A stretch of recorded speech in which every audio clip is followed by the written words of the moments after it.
off in section 15202 yesterday, but prior to that, there was some questions that some senators had for the commission.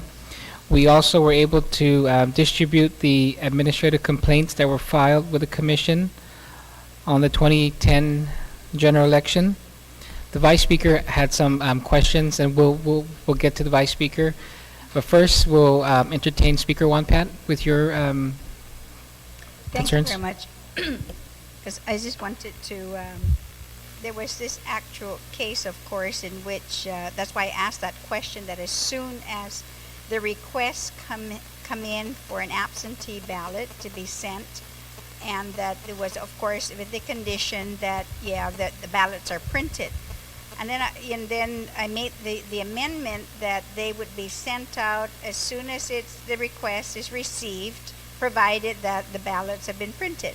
So, and then I was thinking about that last night, and I was thinking, how soon, though, does the commission go out to have the ballots printed to make sure then that they are mailed out and that they have actually, and I'm not sure what the requirement is, the federal requirement is now, that the ballots must be mailed out and received by military personnel and family members then to be allowed to vote. So the first question is, how soon then is the commission put out, or request rather, the ballots to be printed after the, let's say, the primary election?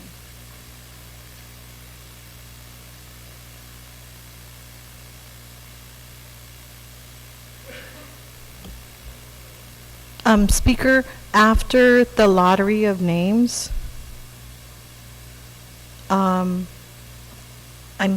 the lottery of names and the certification by the commission that that's the order, if you're asking me for the days, I don't have it offhand. I mean, not quite dates, but like 1 week after, 2 weeks after. How soon then? That once. As soon as So right we know. after the Yes. primary election, 1 week after the primary election, that you certify who the first 15, top 15 made it on both sides, or in the gubernatorial race and all that.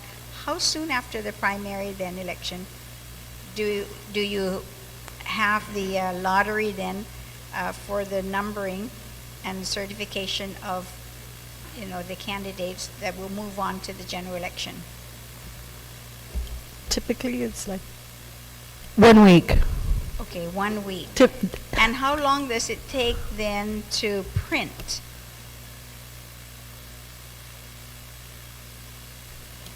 I don't know. Go ahead. 3-4 days, about. 3 to 4 days. Yeah. Yes. And so then, because in one actual case, of course, 1984, the ballots were not sent out until about 3 weeks, 3 to 4 weeks before the general election.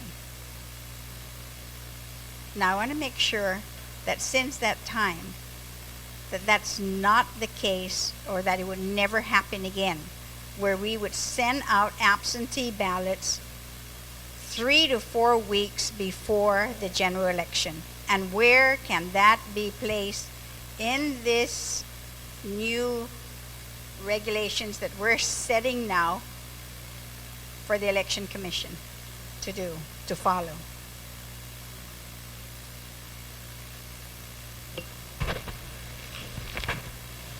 Madam Speaker, we can put it in absent voting. In that chapter, I believe that's 8. Is that 8? Yeah. Okay, so now, and probably Chapter 10, pardon me. 10. I will work with legal counsel, and then probably not until this afternoon that, Mr. Chairman, I'll be allowed to go back after the commission members. We can narrow this down to make Yes. sure then, because we really don't want to disenfranchise anyone, not just those who live here on the island, but those who call Guam their home and are temporarily off island for work or for school, I mean in the military or for school, that they would be able to vote. So I want to prepare that and provide that for the members. The other question I have then also is, what happens now to absentee ballots that are postmarked, of course, prior to the general election, but was not received until after the polls have closed? What is the policy of the commission?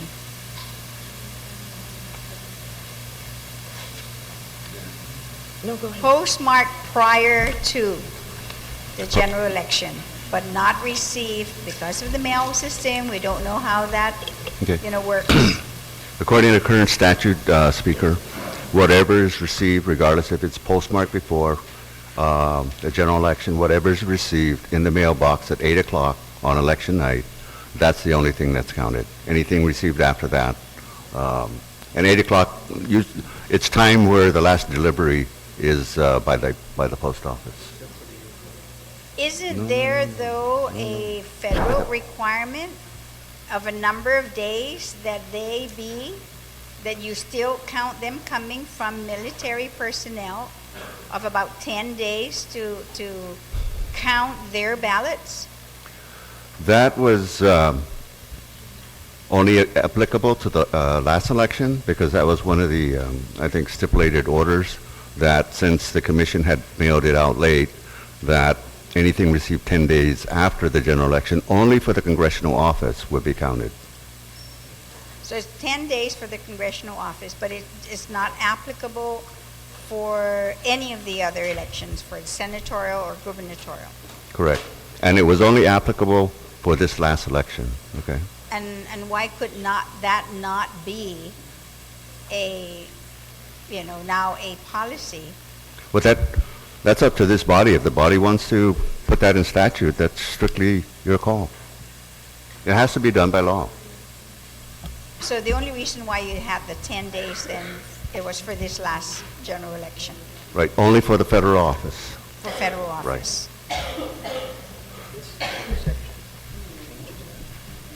So we're changing. And that was 10 days. And of course, the body can decide if that's something that we want to do then for the local offices. What is the... Speaker Wampat, I believe Vice Speaker has an addition to your concern. I recognize him. I was just wondering, maybe the commission might answer. I appreciate the fact that you put in all those new sections on provisional ballots, and the fact that in that you have a 10-day counting period, right? I think it's 14105A, that within 10 days after the election that you'll count those. Why did the committee not make a recommendation to have a counting of the absentee ballots for the senatorial, mayoral, and the gubernatorial race, as is being suggested by the speaker now? If you're going to have this new section, the 1400 sections that you put in, why didn't you include a recommendation that rather than have to wait for a court to say count only the congressional ballots, we'll just ignore the gubernatorial and the senatorial race and have members lose out with 3 votes or their re-election? Why wasn't there a recommendation by the board that there also be a 10-day count for all the races? Because, Mr. Vice Speaker, when the proposed bill was in the making, the subcommittee charged with making the amendments did so. When it came to the full commission for review and approval, it was basically to go through the proposed measure to discuss where some of the inconsistencies and the redundancies were.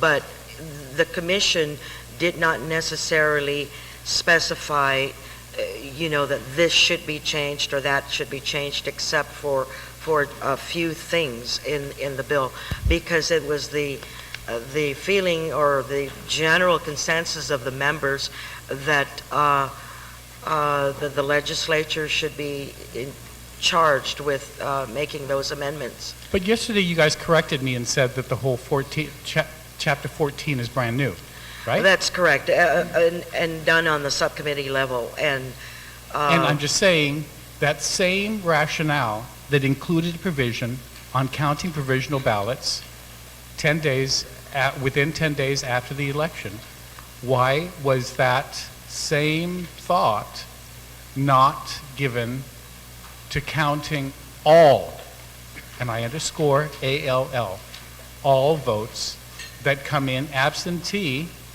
so that you don't just count the congressional seat, because that's not the only election that's up. yes.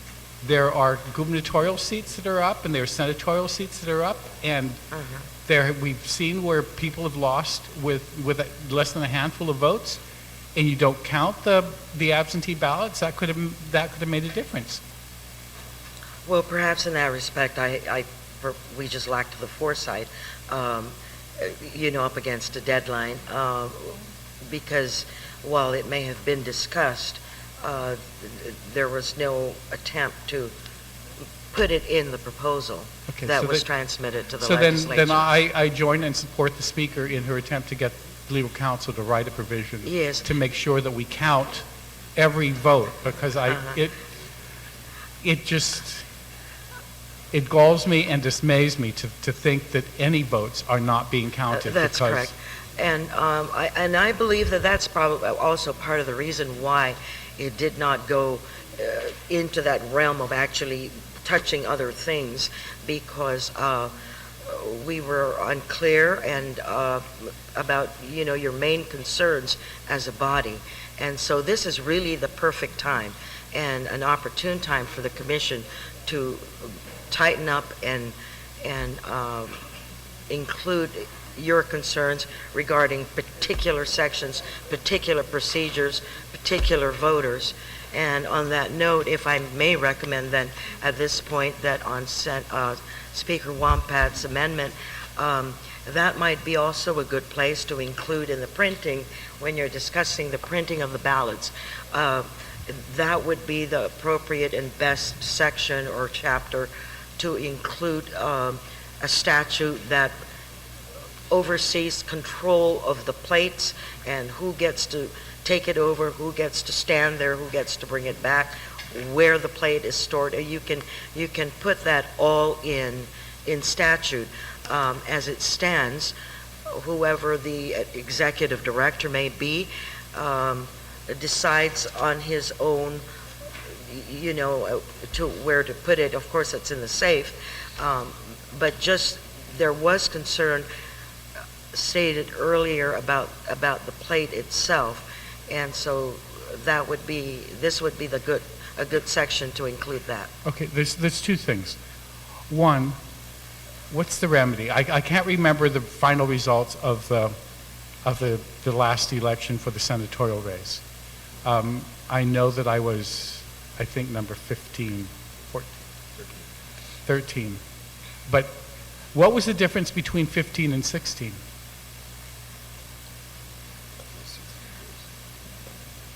Maria, do you have? I think it was 16 votes, or somewhere there, about there. So less than 20 votes. So what's the remedy to that poor person in the 16th position if the commission decided it wasn't going to count the absentee ballots that came in from the military and only counted the congressional seats?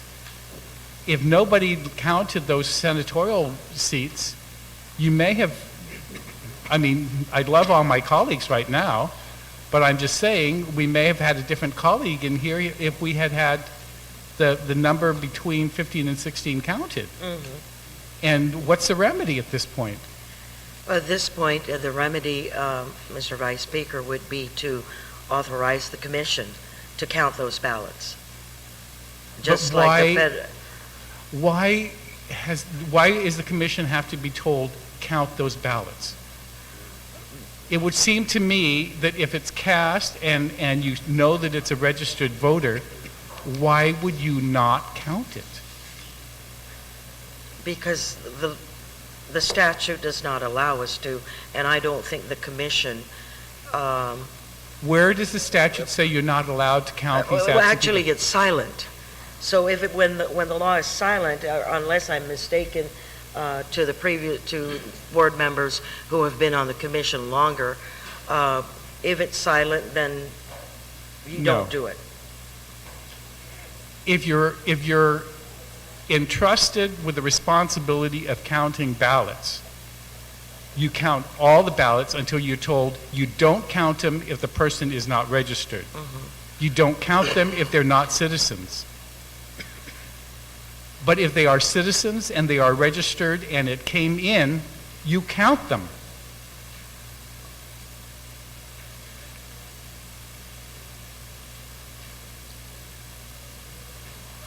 We should.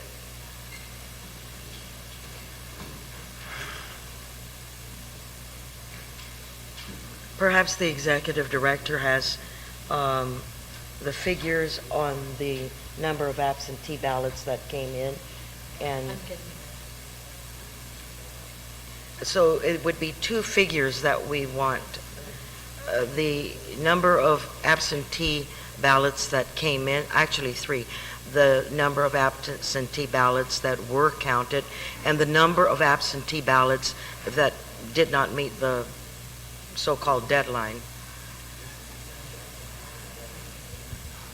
But you were under court order to count the congressional one. Yes, When you were under court order to count the congressional Yes. one, and in fact, Could if we you'll not have- recall, I believe, if I recall correctly, I believe we had to delay the certification of the Washington delegate seat because we had to meet that waiting period. and is there, I know all of us want to know what the results are, and we wait up all night, but would it not be in the better interest of the community to take every precaution and count every vote, and if necessary, delay? I mean, 12 years ago, we were all sitting waiting in December for who was going to be the President of the United States, because it had to go to the Supreme Court. So there is no need to know it within 24 hours so that CNN can publish it.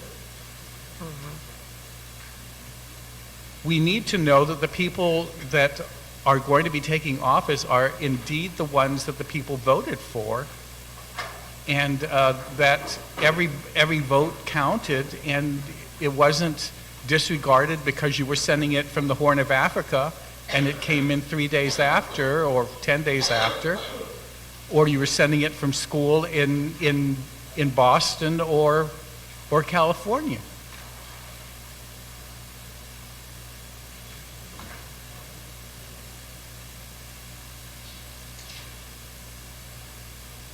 I mean, it just, and I'm still trying to find the audit that shows everything. I mean, because that number of how many absentee ballots were sent out, how many absentee ballots came back, how many absentee ballots were counted, how many absentee ballots were not counted. I've had everybody in my office trying to find that number for me, and I still haven't gotten it. I dare say that I kind of vaguely remember, but I'm hesitant to just guess at this point. At the time, the executive director was giving those figures to the commission, I believe, during the December, January, February, in one of those months after the election. So the executive director should be able to find those figures because they were being reported at the time. And of course, the members of the commission were interested in needing to know these numbers, the most current numbers. And, but offhand, I'm so sorry, I But those Don't have them in numbers, my would head. those numbers have changed who would be sitting here? Who, is it Adelup?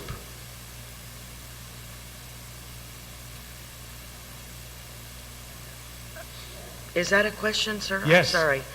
Can you repeat the question? Would counting and knowing what that number is of how many absentee ballots you decided not to count because the court said only count the congressional seat, she was running unopposed. Who cared? So was the difference between 42,000 and 44,000. She had 98%, 99%. There was only a few write-ins. Who cared how many of those were counted? But when the membership in this body depended on 16 or 17 votes, and the number of votes for the gubernatorial seat depended on a couple of hundred votes, and to just say, oh, well, let's not count these ballots.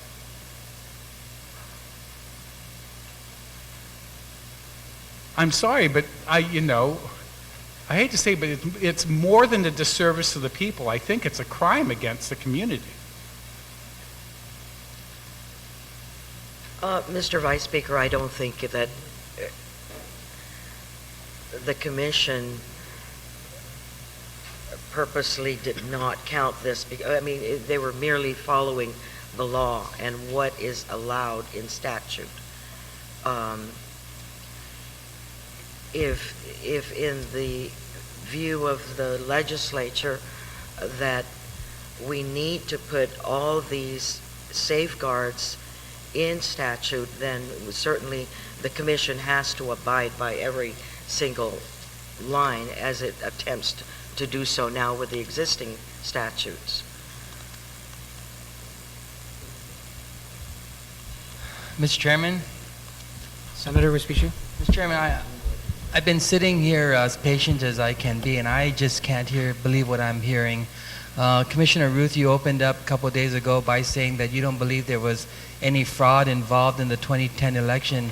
After everything that we've been discussing in the last couple of days, particularly the back and forth between the Vice Speaker and this panel, do you still take that same position, ma'am?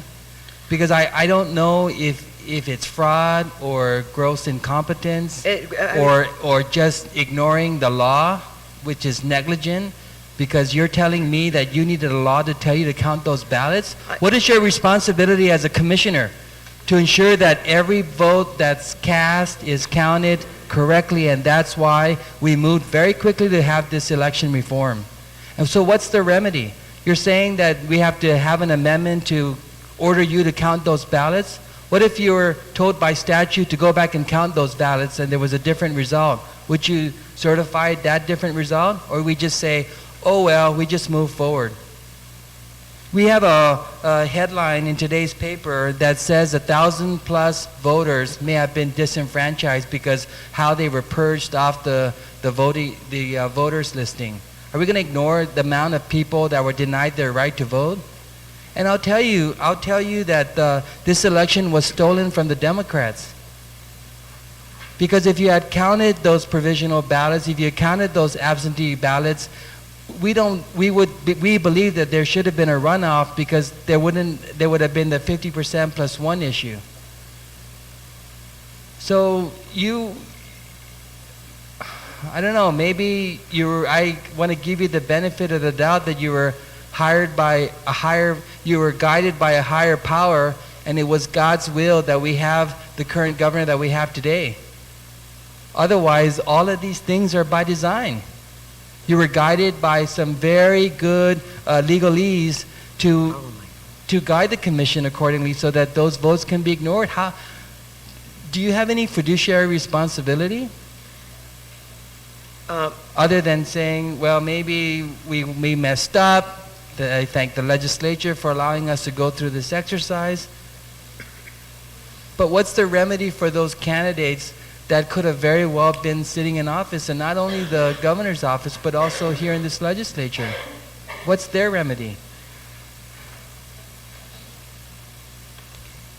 Go ahead. Perhaps, Senator Respicio, we can take a recess so that we can go through the documents that the chair has requested that be printed for. Would you be for willing, your as a use. matter of exercise, to open up all those ballots and count all those votes and see if there would have been a different outcome? Would you agree, as a matter of exercise, to go through all those provisional ballots again and see if those voters that were taken off the voter listing were illegally taken off the voter listing, and then count those provisional ballots and see if one candidate would have got more votes than the other? But more importantly, Senator, to see if the current incumbent would have met the 50% plus one threshold? Just a matter of exercise, because you've really been consistent saying that the voter gets the right to vote, and they're exercising that right to vote. If they show up and their name is not on, they get an affidavit. But then I'm trying to tie the exercise with preserving that individual's right to vote. Certainly, yeah. Would you be willing? Well, I don't want to speak on for the entire commission, especially because our chair is not with us. But for you, ma'am, as a member of the commission yourself, would you be willing, as a matter of exercise, to go ahead and count those ballots, to go ahead and make sure that those provisional ballots that were cast, those individuals should have voted because they were erroneously, illegally taken off the voter listing? Yeah. Just as a matter of exercise, go and count those votes and see if we would have had a different outcome. As a matter of exercise, I would have to start with reviewing the affidavits for each one. And if in fact, they're eligible or that they do meet all the criteria and they were not counted, I would be willing to say, okay. Mr. this should be Carrillo, on would you this be side willing or to that do the side. same? But Again, I feel I can speak for all Democrats in saying that we would welcome that, just to see if the outcome would have been different, to make sure that our voters, their rights were protected. If Senator Ruth agrees to that, I have no problem in getting all three of our Democrats to vote on the side of that, yes. Would you be in favor then of an amendment that if I'm just drafting this in my mind and I'm flying by the seat of my pants here, but if there was an amendment in this bill that would require that as a matter of exercise, I think that's a matter of discussion for our colleagues to take up. yes, because we are not in a position to go in and open things up and recount, and there are Not to recount everything that was cast, but I think you don't need a law. Maybe just the principle and the integrity and your willingness to make sure that this election was conducted free and fair. You don't need a law to tell you to open up all those ballots and count it, and then report to the public that the ballots that the election. If I were on the election commission today, that's what I would do. I would open up all those ballots and I would just publish what those votes were and how many votes. Remember when the Board of Education by secret ballot chose or voted on the superintendent? They didn't disclose how those votes went. And so I asked the board, just disclose who voted for, not who voted for who, but what candidate received X number of votes. And that's what the board did. So why can't the Guam Election Commission Board do the same? And then also take a step further and look at all those provisional ballots that were rejected, and then determine if those individuals were illegally taken off the voter listing. And then if they were, then you count those ballots, and then you would see how much more votes candidate A got over candidate B, and as well as the 50% plus one threshold. And I think that would be the greatest service that you can provide for our community and our voters, by opening yourselves up to that level of transparency. Thank you, Mr. Senator Respicio. Just last note, I think that it does require statute for doing things like that, because especially in the 2010 election, there was just so much happening. There were so many questions. We went through So I'll recount, tell- we yeah. did an audit, we did, on So I'll and tell on you and what, on. Mr. Chairman, I'll draft that amendment if you can Yes. allow us to come back to it. But I want to put that as part of our election reform, because the only way you can move forward is to kind of rehash what happened in the past.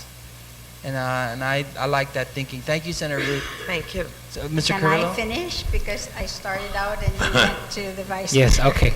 We're sorry, Speaker Wampat, you can continue. Thank you very much again, Mr. Chairman.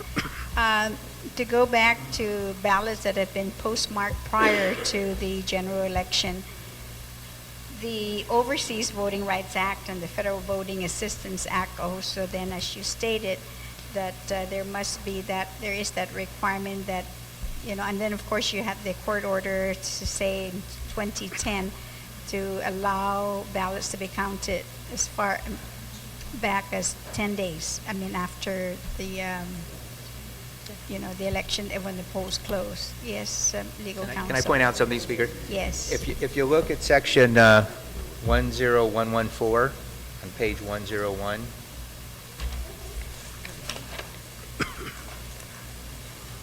and section 10117 on page 102, it does appear that there is, and this appears to be amended language, so it's unclear why it's not marked as being new. And I'm not sure why it was written quite the way it was written, but it basically does provide for receiving, and section 10117 would appear to provide for counting absentee ballots received up to 10 days after the election. But for some reason, it delineated out not including the primary election. So I don't know why it was written that way. This body may very well just want to change that to say within 10 days after any Guam election or something to that effect. That's up to you. So- I'm just pointing out, it appears that may have been the issue, the primary issue I believe you raised at the beginning of this morning is sort of dealt with, although maybe not as well. So you're saying that the 10 days is only for the primary election? No, it's for any election except the primary. Except, okay. so That's the for way any- this was written. Okay, so then this now then will address exactly that, those overseas, that you would count the votes 10 days after the general election, but it's not just for the delegate position, but it would be inclusive of the Guam election. That's what all this- elected positions. That's what this language appears to say.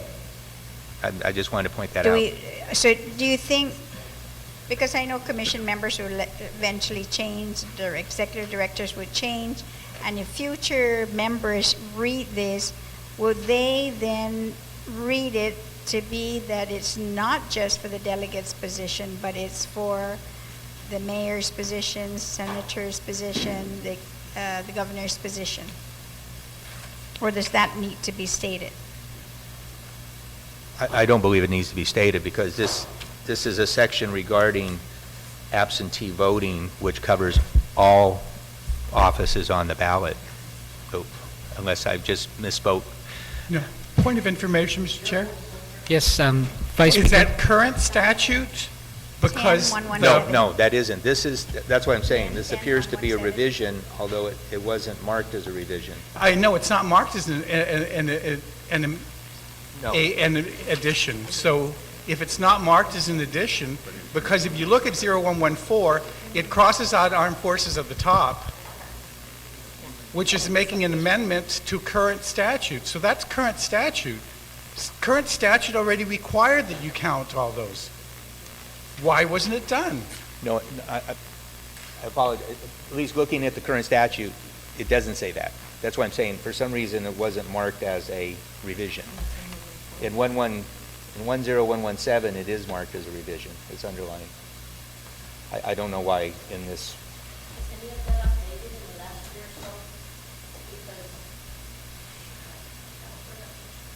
Because in the version that I'm looking at with the cross-outs and the underline, the 117,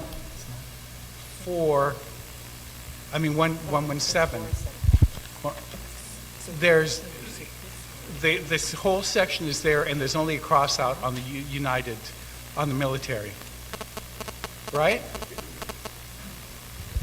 10117 in the bill says all ballots forwarded to absent voters and not physically received by the commission at its main office prior to the closing of the polls on primary election day or within 10 days after any other election day shall be rejected. So I read that to say, and I'm not sure, well, I think I probably know why primary election was accepted there, and it may have had something to do with the timing issues that we've talked about under the UOCAVA. Because if you could accept ballots up to 10 days after, that definitely cuts down the time to meet the UOCAVA requirements with a 60-day spread there. If I understand scrivening, 10114, mailing or delivering ballots, the way that it has in the ones that you guys have with the cross-throughs, it looks like it's amending some kind of statute currently, because it's only crossing out officers or persons before whom member of the armed service may mark his ballot. That's correct. So it's that amending would mean to me that there's a statute somewhere, maybe a different number, that says that It appears to be a complete amendment of what currently is section 10115. And for some reason, when this digest was prepared, it wasn't marked as being new language. all right, thank you. Whereas in 117 it is. Because the 10 days didn't. So you're saying then that 114, where you've stricken off officers or persons before whom a member of the armed forces may mark his ballot, that this now will be inclusive of everyone who has received and voted with an absentee ballot. So it's not just now for. Okay, and it will be then for all offices. Okay, so I want to make sure that that's then on the record. Now, this was this part of the law, by the way, since the 11th Guam Legislature, this language? 114? Yes. The whole thing is new? I thought just what is stricken out is... Yes. That's totally a new language that's being proposed now as a result of the court order?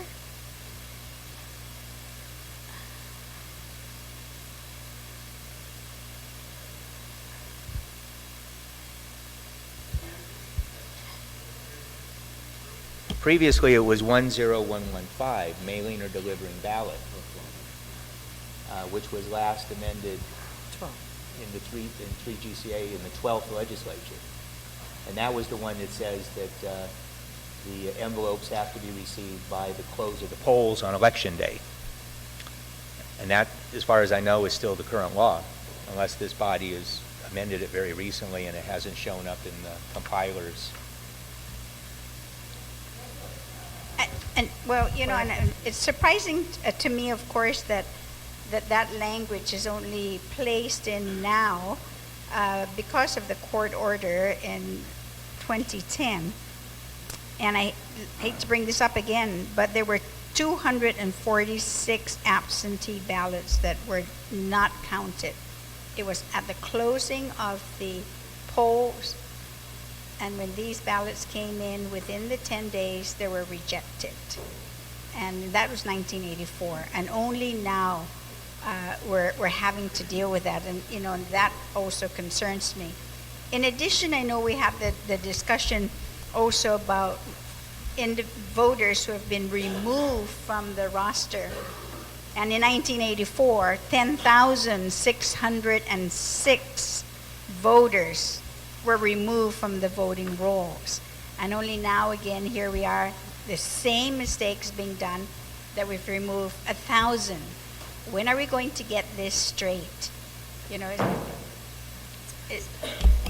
something is gravely wrong when we start to see how many people have been, you know, disenfranchised. And I know you can't answer to 1984, but I have the documents here, right here in my hands, with affidavits and numbers, you know, attesting to the numbers that I'm giving you.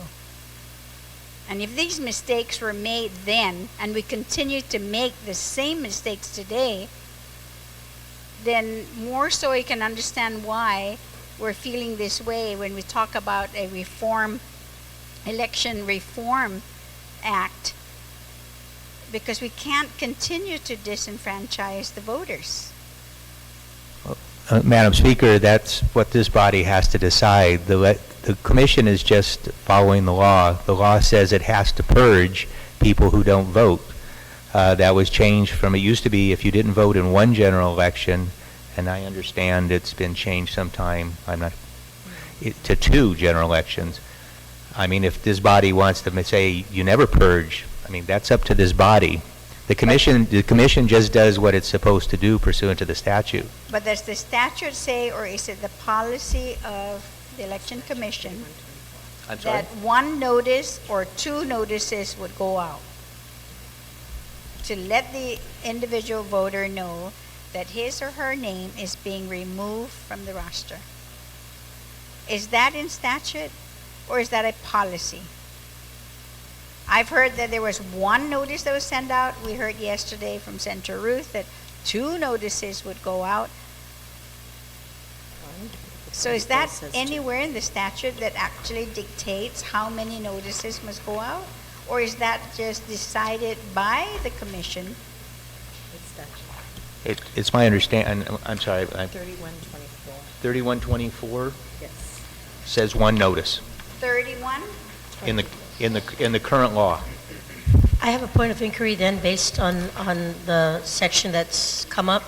Mr. Chair, if I may, just based on previous compilation by the compiler of laws, there was a statement that was said about documents that weren't, a section that wasn't codified, and then when we went back to check with the compiler of laws, it was right, we were right that it wasn't included in the documents that we were working off. My question then is, based on working with the compiler laws, have they included all the laws from the 10th, 13th, 14th, all the way up to the 30th? Has all of those been compiled and submitted and, I guess, noted for the documents that we're working on today? Because just based on some of the questions, I'm just feeling that maybe some laws, based on what we remember in the previous legislatures to what's not being in there, maybe we just have to check if all the laws that have been passed since the 11th all the way up to the 30th or the 31st, if all of them are already initiated into the updated version of the existing law.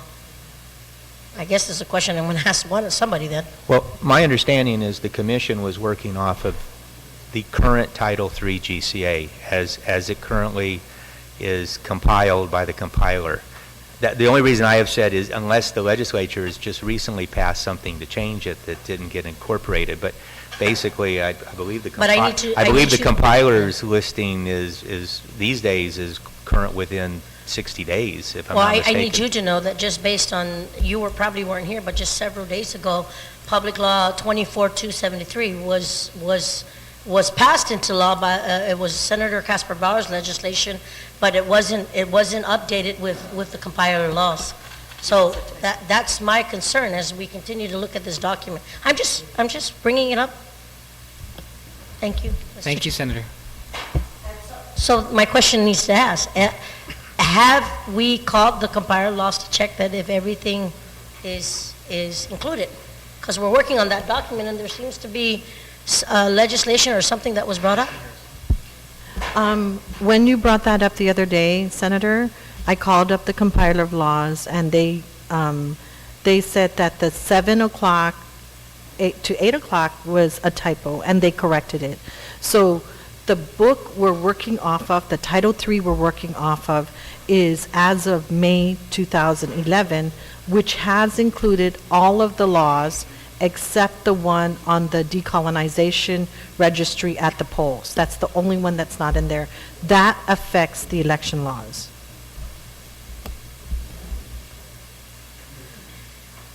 Speaker Juan Pet, you still have the floor.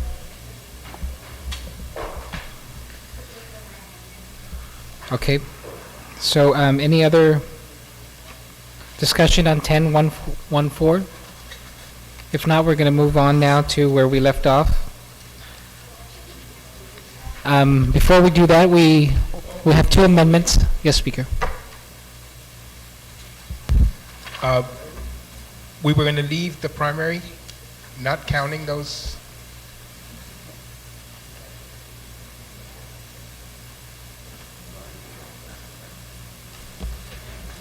Once again, that's, Okay. I was just pointing out Sure. that there is the provision, but for some reason it was written to not include the primary. And once again, I wasn't involved in that decision, but I'm guessing it had to do with the concern about if you add 10 days after the primary, and then you look at the timeline that's required by the federal statute, you're really going to be in a time bind based on the current date of the primary. So my question is, if you were to calendar this out, and we allowed those ballots that came in within 10 days after the primary, you calendared out the dates, would you still, if proper procedure was followed, have the sufficient time to comply with the federal requirements on the HAVC, what is it? Uocava. UOCAVA provisions. If we were to allow 10 days after the primary as it's scheduled today, we would not meet the requirements for Uocava. So we'd have a lawsuit again, and we'd have to allow 10 days again. The election schedule has already been set. I know every commission member has been, we have a timetable, we have certain dates which we have to meet, but everything is set now. The way it's set now, we would meet Uocava, but if we allow 10 days extra to count absentee ballots for the primary or for provisional ballots, we wouldn't make the deadline. I think it's over a week. It would be 7 or 8 days. I can get I have the schedule in my office. If you'd like to take a look at it, I can provide that for you. We'll reserve the right Okay. to come back to that. Okay. Thank you, Speaker Pangilinan. We have three amendments before us, and we'll dispose of those first before we proceed. The first one is Senator Adolfo Palacios. Senator, you're recognized. And this is on section 9125. I think this was completed, the debate is just a matter of those who, because there's an objection, those who are in favor, so we're at that point already. Okay. And so I asked for the call of the House, but I don't know whether that's appropriate, but at any rate, we have to dispose of this. Okay, thank you, Senator Palacios. Does everyone have a copy of section 9125? This is Senator Palacios' amendment. And we'll go ahead and, If I may just recite it. that Sure, is for please. the purpose of Yes. recitation, that on section 9125, that as amended, that at the end of that last sentence there, add another sentence, a voter who absent himself or herself from employment for the purpose of voting shall provide to his or her employer evidence from GEC, Guam Legislature Commission, that he or she had voted during the hours of his or her absence. And that's actually the amendment. thank you, Senator Palacios. There's an objection, so Yes. now you go for the vote. Yes, there's an objection to this amendment. So all those in favor of Senator Palacios' amendment? No, there is an objection. Yes. So all those in favor, please raise your hand. Yes.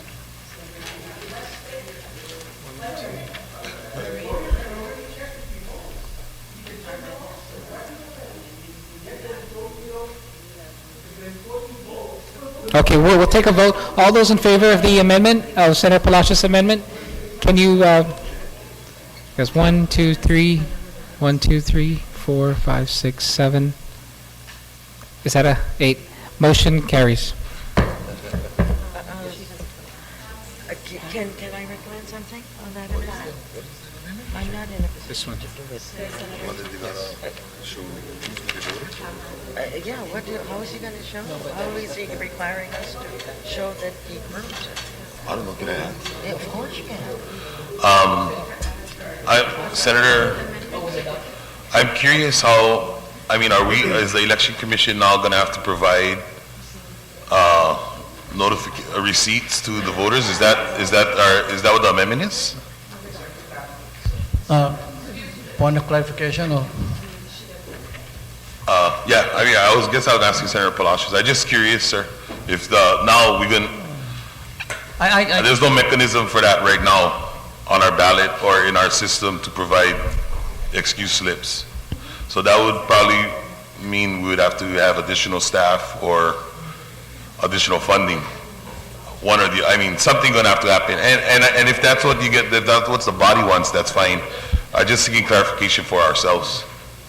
Mr. Commissioner, if I may? Yes, Senator. Mr. Commissioner, I envision a very simple slip that can probably reprinted and reproduced in one sheet. Maybe you can print maybe 5 or 6 and cut out and essentially say that this is to certify that Adolfo P. Palacios voted on this day. And stamp it, of course, with at any precinct. It doesn't have to be at the headquarters.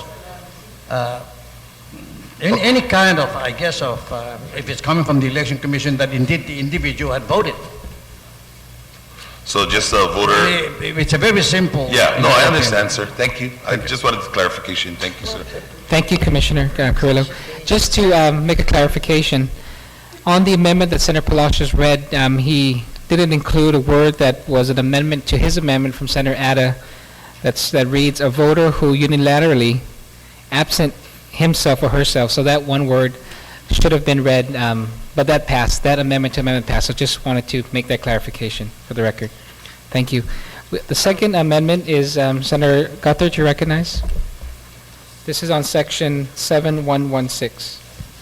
Thank you very much, Mr. Chairman. I sent around a version 2 of my amendment, and it says number 2 on the right-hand corner on the top. And basically, this was simply add to section 7116. Senator, the amendment we have doesn't have a number 2. So the... Oh, I thought we sent it. Let me get it past, I'm sorry, 30 seconds.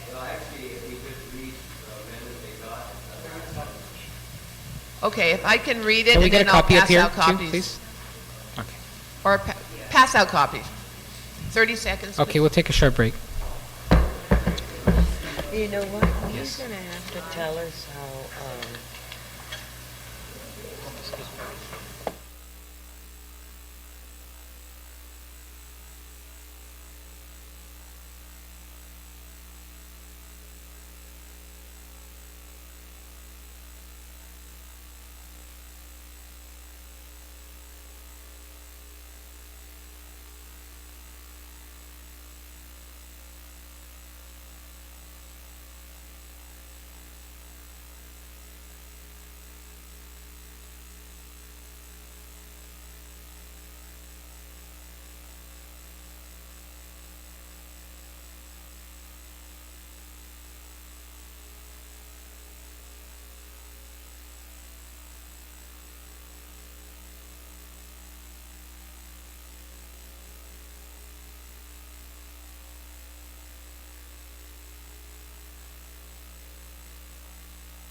start mailing the ballots.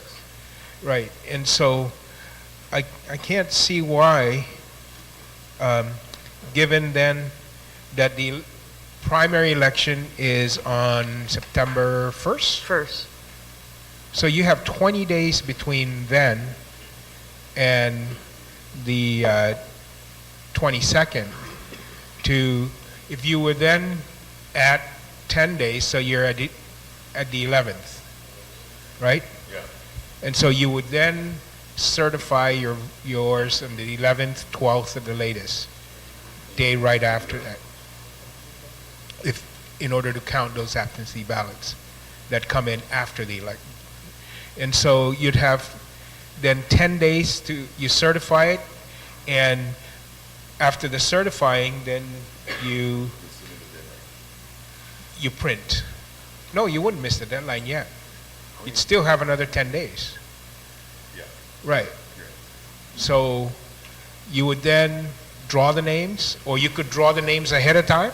You could draw the names before certification. There's nothing to prevent you from that, assuming that nothing changes, right? That the absentee ballots are not going to change the results of the election. They might, but highly unlikely. So I'm just saying, could you, within that 10-day, within that 20-day period, complete certification process and send that ballot? Because remember, you also, as you mentioned, can email the ballots, right? I think that was mentioned. Right? Since, You can email the ballots. correct. Right. So the printing doesn't really matter.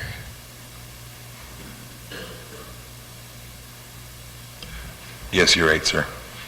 So we Now, could, now that we established that the timeline is correct. Yeah, I mean, it's true that you're correct. It's possible that we could allow the 10 days. okay. Yeah. All right. So I'm going to make that motion then to just say after any, on the absentee ballot section, that we just remove that primary, right? After any Guam election, ballot within 10 days after any. Yes, I think, Jeff, what was that section? It's 114, I'm sorry, 10114. Here we go, 10114. And 10117. And They- 10, that's They correct. both refer to primary. Right, so you would just delete the primary and say, containing the ballot or ballots may be delivered to the commission at its main office or its postal address at any time prior to the closing of the polls and within 10 days after any Guam election. You don't need other, right? Any Guam election, any election. You don't need other. Do?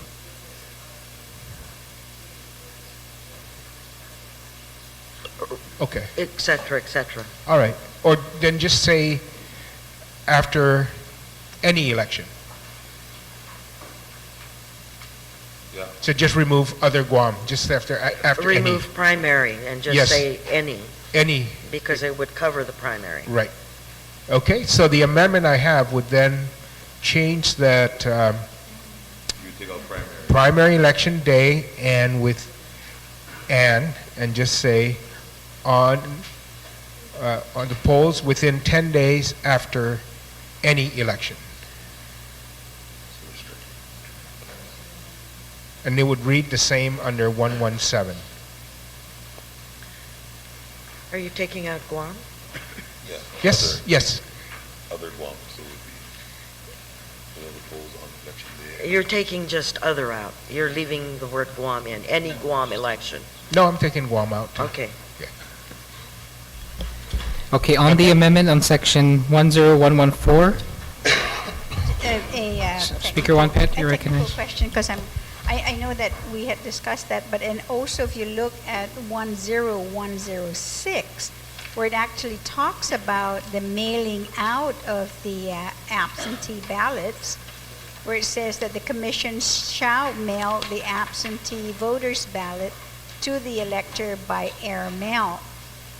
And I know earlier that was the same thing, and I thank, of course, the mover of this, because that was exactly where I was going to have the amendment put in, that it be mailed out, well, I was going to say 2 weeks, but 10 days is definitely fine to be air mailed by then. So I don't know whether that would be a better place, or where, the mover of the amendment wants it on 10117, and what was the other one?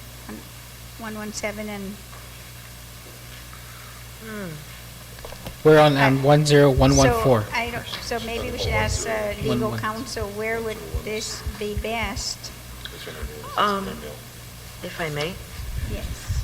you might want to look at 10117 and redo that entire ballots rejected by the commission, and work it in there, because then any ballots rejected by the commission really would be just one sentence to say that if you don't meet any of these that we've provided for you, then it will not be counted. So it might be able to be worked in Unless there. I'm hearing, because for me, when I look at that section, I'm thinking only of ballots that are rejected. But then when I looked at 10106, it is about ballots being sent off island. And that was my concern, is having ballots then printed and mailed out within 10 days after the commission certifies the candidates, prints the ballots, and then mails them out, according to the request coming in, that would fall into 10106 or 10107, because that's personal delivery of ballots, and that's in the absentee ballot section. It all relates to absentee ballots. But it's just finding where would it best fit. I don't know, maybe that's more of a technical question that maybe we can ask legal counsel to, to find the best place to word this. So I don't know, I'm looking to the mover of the amendment, because I don't have an objection to that. I just want to make sure that it will be in the proper place with the proper heading, that I don't want it to be confused with the title of ballots, rejected by the commission versus, absentee ballots being mailed out outside of Guam. It could be to an entirely new section.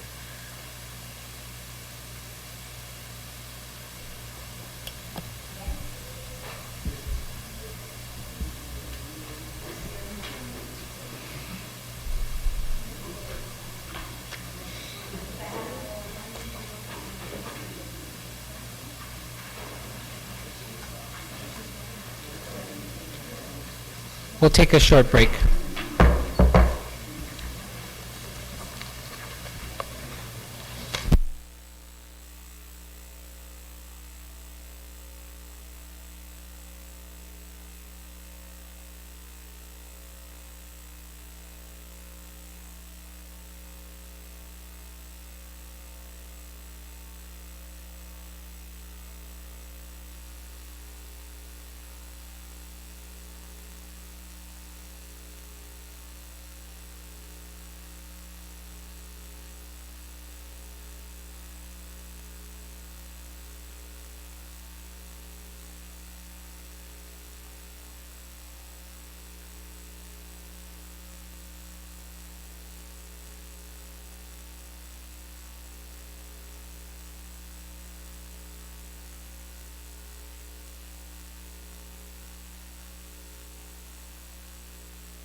The Committee of the Whole is now back on. Speaker Pangilinan, on your amendment. Thank you very much, since it's Mase, Mr. Chair. Mr. Chair, the amendment I presented, I will reiterate, and that would be in section 10114, would be to strike out in the last two sentences of that section, strike out the word on the second to the last sentence. On primary election day, strike those words out. And then at the end of the sentence, other Guam would also be stricken out, so that that sentence would read, the sealed returned envelope containing the ballot or set of ballots may be delivered to the commission at its main office or its postal address at any time prior to the closing of the polls and within 10 days after any election. Okay, thank you. On the amendment, Senator Blas. Thank you, Mr. Chair. Mr. Chair, I support the amendment. The concern that I have, though, is with regards to if we were to do this, recognizing there's the 10 days after the primary, and then you've got the 45-day, what is it called, Usakawa or Yokawa? There's only 60 days between the primary and the general. So if you need 45 days before the general to be able to make sure that it goes out, 45 plus 10 is 55. That gives you 5 days to be able to, after you certify the winners, you're going to have to, draw the numbers, cross the T's, dot the I's, but more importantly, then procure the ballots and everything. Is that doable in 5 days?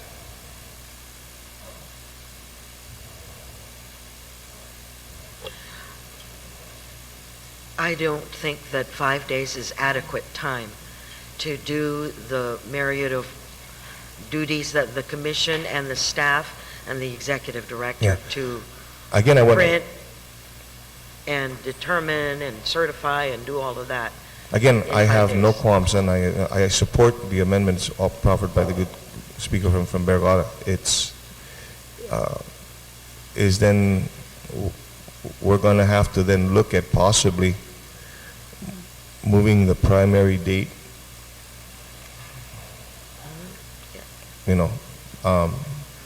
up or back, before. Back into August, you mean? Yeah. So I think for the purposes of just this, I support the amendment. If we do this, we're going to have to then go back to the discussion of when this primary is going to happen. And that in itself changes a whole lot of other stuff, doesn't it? Because then you have your filing dates and your and whatnot. Okay, thank you. Even our forms. Thank you, Senator Blas. Well, yesterday, the Vice Speaker, was very clear and asked this question, whether the primary date should be changed. Well, I think yesterday, that was... There's different circumstances, yes. Yeah, and so, but the Commission at the time answered no, that they could do it within the time allotted now. However, with this change, you're saying that it changes the circumstances. And so I guess we need to get the Commission now to maybe give that answer, if it's still the same or not. Yeah, no, because the discussion yesterday did not include the 10 days. Mm-hmm. The discussion yesterday was the 45 days prior to. That's right. But this now, changes I can see where there was enough time, 45 days prior to, but if you add the 10 plus the 45, that gives you 55. You only have 60-day time. You only have 5 days. You're not going to do it. Okay. So we will entertain this amendment, and then we can go, we're in that section in Chapter 15. On Speaker Ben's amendment, any other discussion? Yes, I want to close. Speaker. I'm a little confused because I just went through the dates and everything else, and they said, yeah, we can do it. Just 10 minutes ago. We can email the ballots. If it was 10 days, and Mr. Mesa had made it clear yesterday that 10 days was adequate based on following the the procedures and everything, and everybody did their job, that it would be adequate. But from what Senator Blas is saying, that it closes the window with the amendment, that it closes that window to 5 days. I know, but that's the discussion we just had. 5 minutes days, ago. 5 days is not adequate. Perhaps because you could email the ballots. We went through September 1st is the primary, right? And so September 1st is the primary.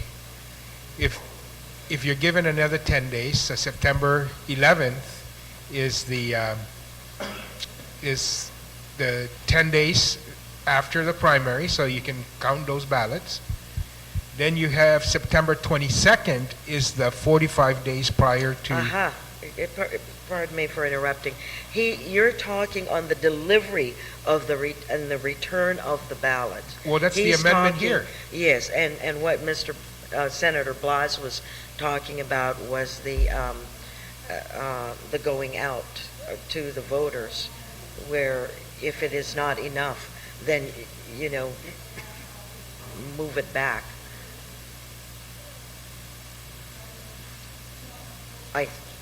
Unless he wants to clarify that. But 10 days technically is adequate, as the other commission members confirmed yesterday, that to get the ballots printed, right, and to send them out. Right. So that's the amendment. The amendment is that we will allow those ballots to be counted 10 days after the primary, just like we have 10 days after the general. And given this schedule, that you will have then that time of at least a 10-day difference between that 10-day window and the need to mail those ballots out. And could you do it there? And I think the response is yes, correct?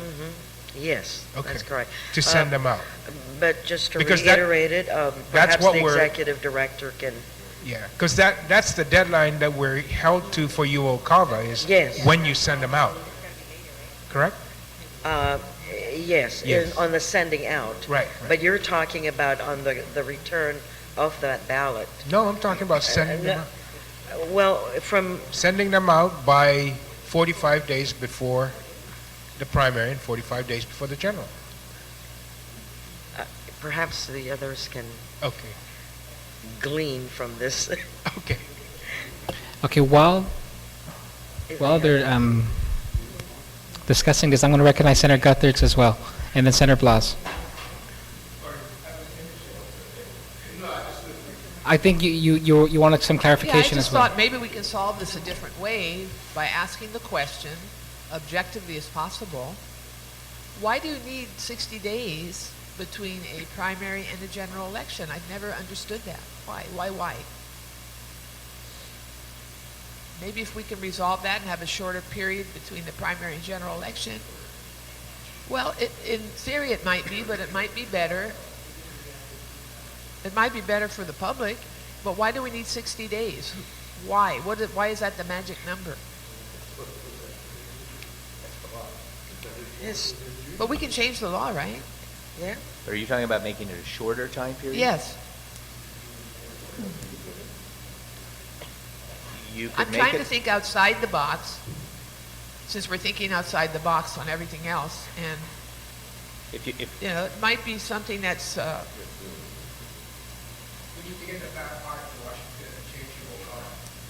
No, we can do that. As I pointed out the other day, I mean, UOCAVA does have some provisions for requesting exemptions, but it's not automatic that you get the exemption. Yeah. So if you were going to shorten the period, clearly you would be running into violating UOCAVA because of the 45-day requirement. So you'd have to go request from the DOJ, I guess it is, an exemption. I see. To saying because you've got your primary sooner, you can't meet that. I have no idea what the response would be. I'm just thinking that this contributes to the cost of the election, the delay, And if we're looking at efficiencies, even for the community at large, it might be something worth considering, a shorter time frame between the primary and the general election. Maybe 30 days, I don't know. Just for my colleagues to think about. Thank you. Thank you, Senator Guthrie. I Senator Blas? just want to bring a point of information. You know, again, I agree, and yes, we need those provisions proffered by the speaker, by the senator from Barragata. It's just that if you take this scenario, the scenario for this year, primaries on the 1st of September, the general is on the 3rd of November, because the primary is the first Saturday in September and general's first Tuesday in November, right? First Tuesday after the first Monday. Okay, so, first Tuesday, I'm sorry, yeah, okay, first Tuesday. My concern, though, is that dates change, you know. This year, the 1st of September, Saturday, falls on a Saturday. Down the road, first Saturday in September could be conceivably on the 6th. So you're looking at back and forth 5 or 6 days.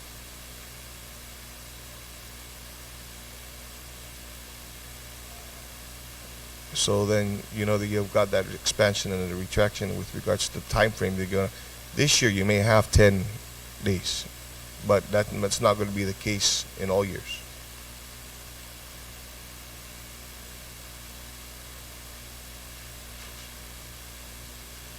So, again, I don't bring this so that I can say, because I don't object to the amendment.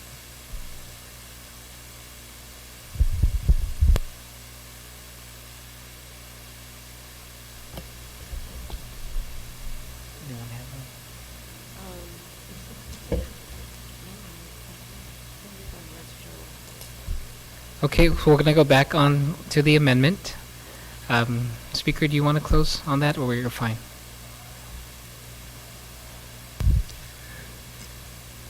I think everyone supports, of course, trying to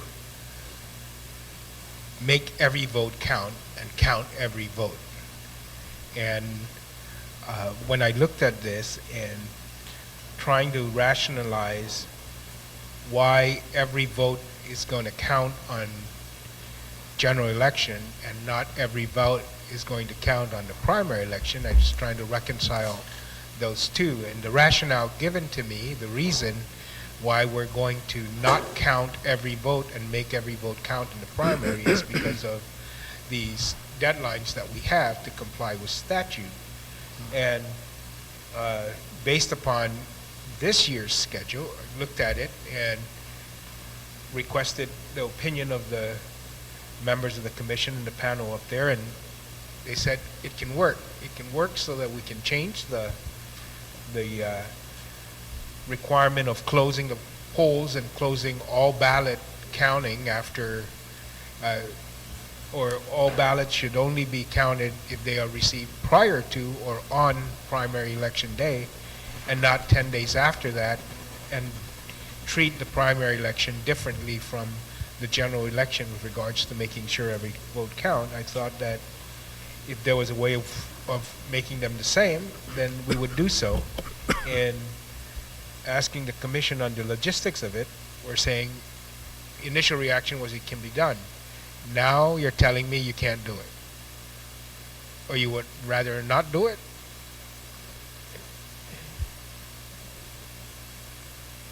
Thank you. I mean, personally, I think we can do it if everything falls into place. Now, if there's a contest, then, Okay. you know, that changes everything. Sure. So I tend to say we could do it. So I'm going to have my amendment stand and would request action and support from the body. Thank you. Thank you, Speaker Ben. On the amendment, no objections, so amendment carries. 117. Okay. And so I also would move, Mr. Chair, that that same restriction appears on section 10117, and that be changed to be consistent with the change made in 10114. Okay. On the amendment, no objections, motion carries. We're now on 1.5, we're on Article 2, Chapter 15. Senator Blas, you recognize? Before you move on to that one, Mr. Chair, I think that if we can bookmark this, there has to be that serious discussion as to whether or not we're gonna need to move, the primary date, or even have a primary. Okay, but I think there has to be a discussion because, again, it's not going to give them enough time. We may be, while we accomplishing, the concerns with regards to the primary, we may be, you may hurt, the outcome of the general. It's necessary, not to say that was a necessary move and a necessary amendment for the primary. It's just that now it just changes the dynamics, and we may have to. So I suggest that we look at this and go back to it and discuss this later. Thank you, Senator. We're actually now on 15.201 that speaks on the primary date. Senator Yamashita, do you have some? Well, I just want to reinforce what the previous speaker said, simply because that is a huge decision, and being for expansive and being to ensure that everybody is able, that everybody's vote counts. Legal counsel just raised with me the idea that if we don't meet all of these requirements, then what happens to that primary? What happens to those election results? And does that kick it out? Does that null and void the election? So I think it's a huge discussion piece that I think does deserve greater conversation. Thank you, Mr. Chair.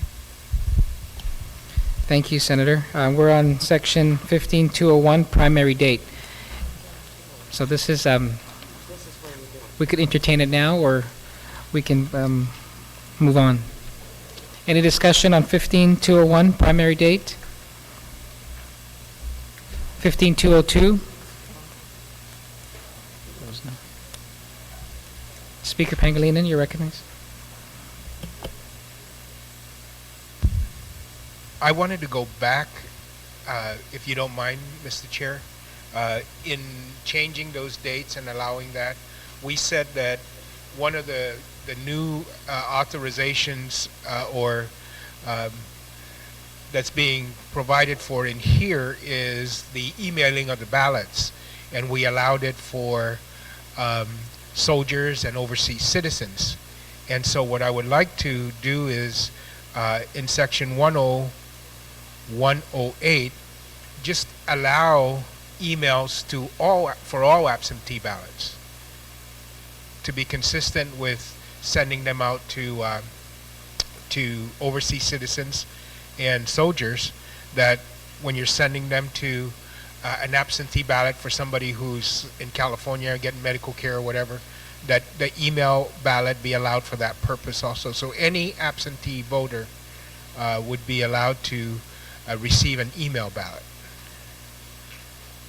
And I think that would be I think that's in 10108. Yes, that's the form of absentee ballot. Right. Section 10108. Commissioner Carrillo? My only concern there is, what if you go on vacation and you don't have access to a computer? I mean, some people don't own computers still. Sure. So you're making it just an option, correct? It's Correct. not, okay. Correct, it's not mandatory. Okay. But I mean, just like, or you can make it mandatory and you send both. It doesn't cost you anything to do the email, right? The email is just whatever labor time for the commission. Yeah, so Yes. it would be, so that would be the change that I would offer on 10108. To allow also the email ballot.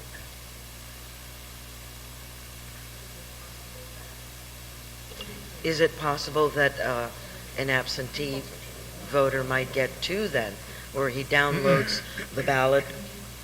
No, you don't give them both. You give them one. You allow, the commission can have the option of sending them out.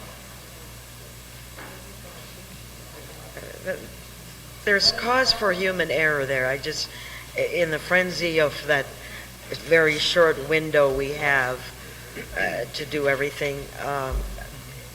So how do you handle it with Yuvalcava? Well,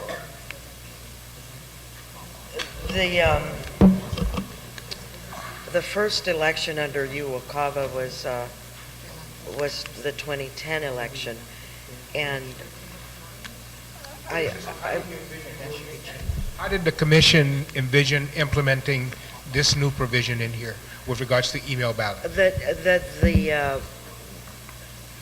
they can obtain the information required of them on the internet or on the website, and if they choose to get it on, they contact or either call or email the Guam Election Commission and to state their request for voting, and that is, I believe, when after that application technically is approved and everything, then that's when the commission allows that applicant to download the ballot. So why wouldn't you do that? What would be so different from putting that same procedure in for somebody requesting an off-island ballot? It would not be different in procedure, but it just, you know, if it was for the general public, then you're talking about certainly more people, right? And so the chances might be increased for human error to occur where a ballot was downloaded from the internet, but then also applied to the commission directly for a printed ballot. So cross-checking would have to be constant. I think it just, I don't know, perhaps they... But you'd have one roll, and so you just go to the roll when they apply, you go to the roll. You have your master roll, then they apply, you go to the roll, you mark absentee.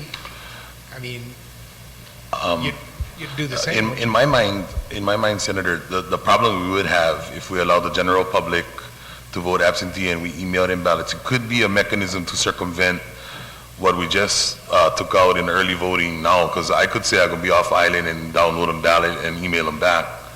And that could still be a problem because the early voting system, we haven't yet ascertained the way that we can make it work. So I think that you should say anyone who is overseas or off island, and they have to do some proof that they'll be off island, airline reservation confirmation number or something, because we would just be opening up another can of worms if we allowed any absentee to be emailed a ballot or download a ballot online. Because the good senator from Magani Heights, Mr. Respicio, did proffer a bill earlier last year to stay the early voting. So until we determine a process for early voting, I believe that you have to include the word overseas or off island to avoid circumventing that. I'm sorry, that was my intent, that it be for those off-island individuals, not, I guess the absent, I just had a discussion on the homebound, and that's considered absentee. My intent then would be that it would be for off-island voters, off-island absentee voters. Is that amendable? I have no objection to that at all. Yes. Okay. So that would be my amendment, that for off-island absentee voters, uniform and overseas citizens voting absentee, the commission shall inform such absentee voters, et cetera, et cetera. So they would fall within that group. Okay. On the amendment, Senator Yamashita? Thank you very much, Mr. Chair. Mr. Chair, I just think that the amendment being discussed right now is already reflected. I don't understand how overseas citizens is different from, you're overseas. I guess yesterday was discussed, the overseas, they consider it to be foreign countries. And so the off-island, but that's how the commission interprets it. That's my understanding, right? That's the federal definition of overseas, is somebody outside of the United States. And so what we're doing now is ensuring that students who are off island for school are covered and have that option as well. Thank you. On the amendment, any other discussion? No objections? Motion carries. Thank you very much, Mr. Chair. Thank you. We're now on back on chapter 15, 15201.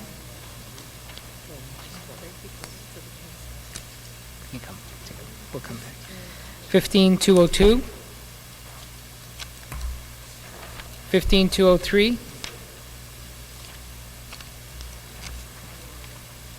Section 15204, Section 15205. Vice Speaker, sorry.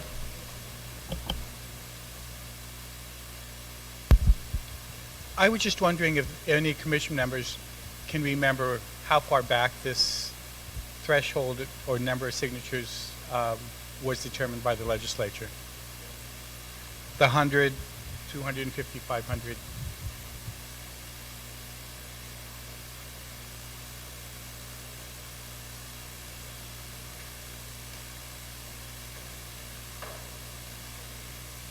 Because I'm just wondering, the population has changed significantly, and I know we made in section B, there is a provision that says that if it's less than 1,000, you only need 5%. Well, what do you do with a jurisdiction that has 40,000? Is it still only 100?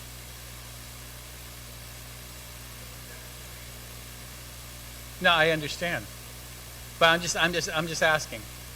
It's not that I'm proposing an amendment. I'm just asking whether or not this has to be reviewed, or do we just leave it alone?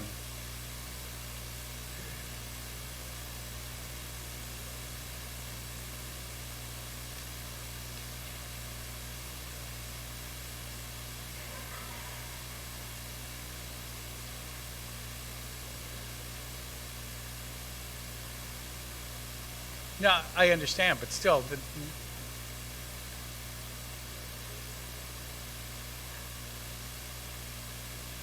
Okay. Vice Speaker, according to the GCA, this section of the law was amended in 25146, but we're not clear if that amended the numbers. The first source was 1989, 20-33. okay. So was that it? I'm not proposing an amendment. I just wanted to bring the question that it was posed, and whether or not there's any suggestion that there should be a change. Thank you, Vice Speaker. Any other discussion on 15205? 15206? 15207? Senator Duenas? Thank you, Mr. Chair. Mr. Chair, as you remember, several months ago, now public law, let me pull up the number here.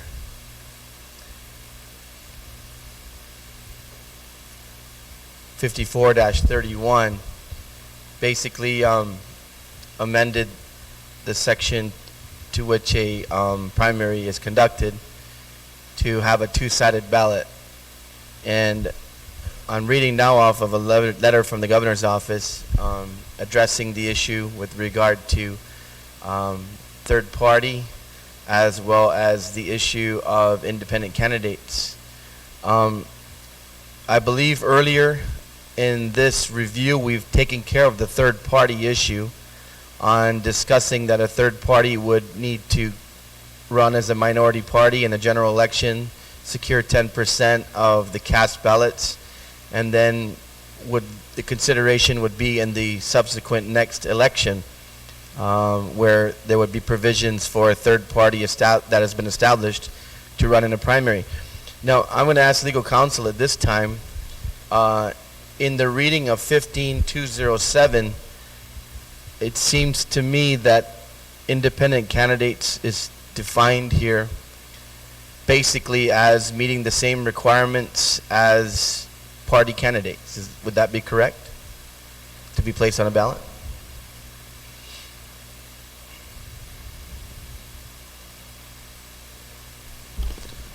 So, in that event then, I guess I would be asking legal counsel and the commission for a definition of independent candidate.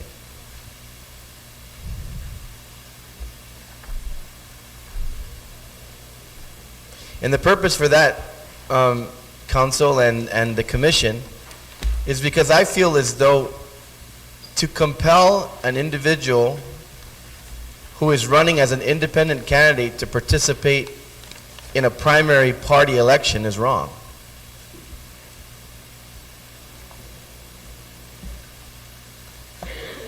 We're conducting primaries for the purpose of selecting individuals who are to advance under this code and statute to a general election. But I don't see anything in this particular section or anywhere else in my review of the statute, with the exception of requiring a minimum required number of votes, to compel an independent candidate to have to participate in a party primary.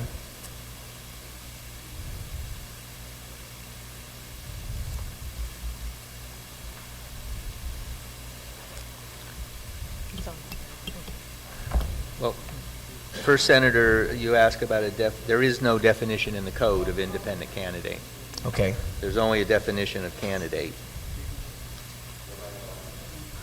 So, I said there's only a definition of candidate. To the best of my knowledge, there's never been a definition in the code, and there currently isn't one for independent candidate. So, it's up to the legislature to define what an independent candidate is. So in that instance, then, I would envision that if there was a challenge of an independent candidate qualifying for election, you could rightfully arrive at the decision that the independent candidate, having been certified by the Guam Election Commission, having met the requirements of 15207, could advance to the general election and not have to participate in a party primary selection process.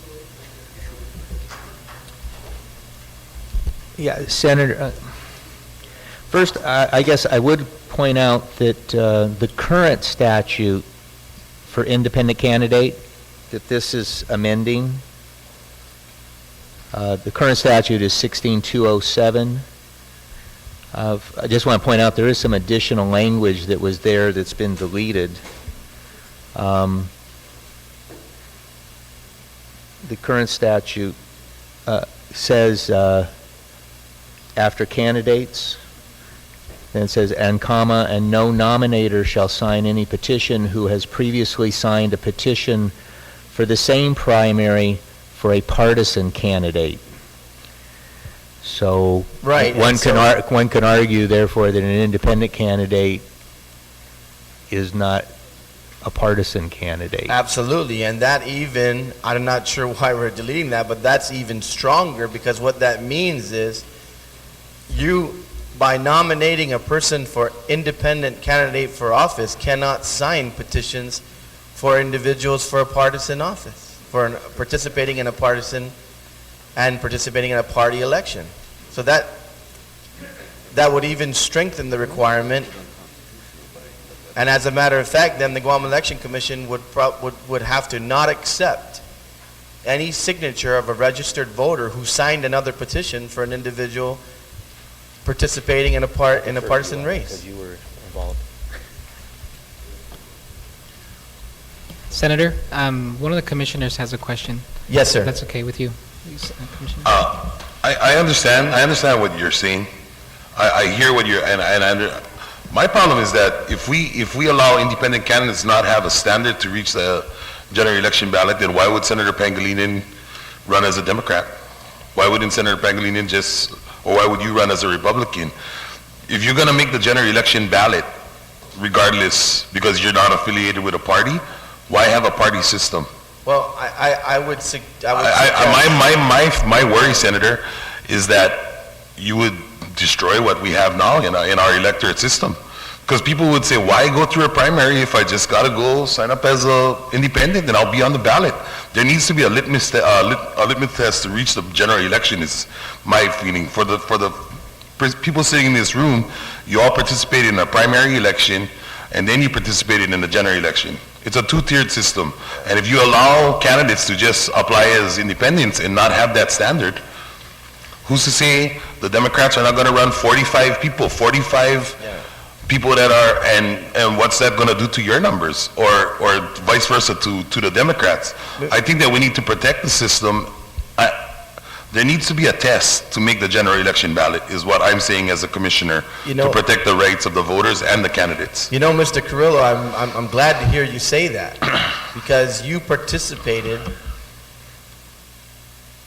in the discussion on a bill that I introduced that could show up on this session floor if time permits, or maybe next month, and I established that threshold. And I moved to do that, and even that was rejected by some members, said to be, not sufficient to rise to what it takes. And that's my purpose for pointing this out now. In reality, the way our code and our statute, now we got to follow the law here. And that's why I'm questioning the law. Right. No, I'm not questioning your bill either. My fear is that the electoral process as we have it now could be destroyed if we allow an independent candidate to go in without the two steps. Because then why would any candidate want to run for a party seat if you can go through one election one time? Well, my question would be then, if you look at the establishment of the party system, and you look at the benefits associated with the party system, you have a base of support, you have a party that supports you, you have all of the things that come along with the organized party and running in that party. Mr. Carrillo, I know your history is not so long here on Guam, but for those of us who are, there have been independent candidates in the past and run for office and had a very difficult time in being successful because it's a concept that, at least to the electorate today and to our democracy by and large, is not readily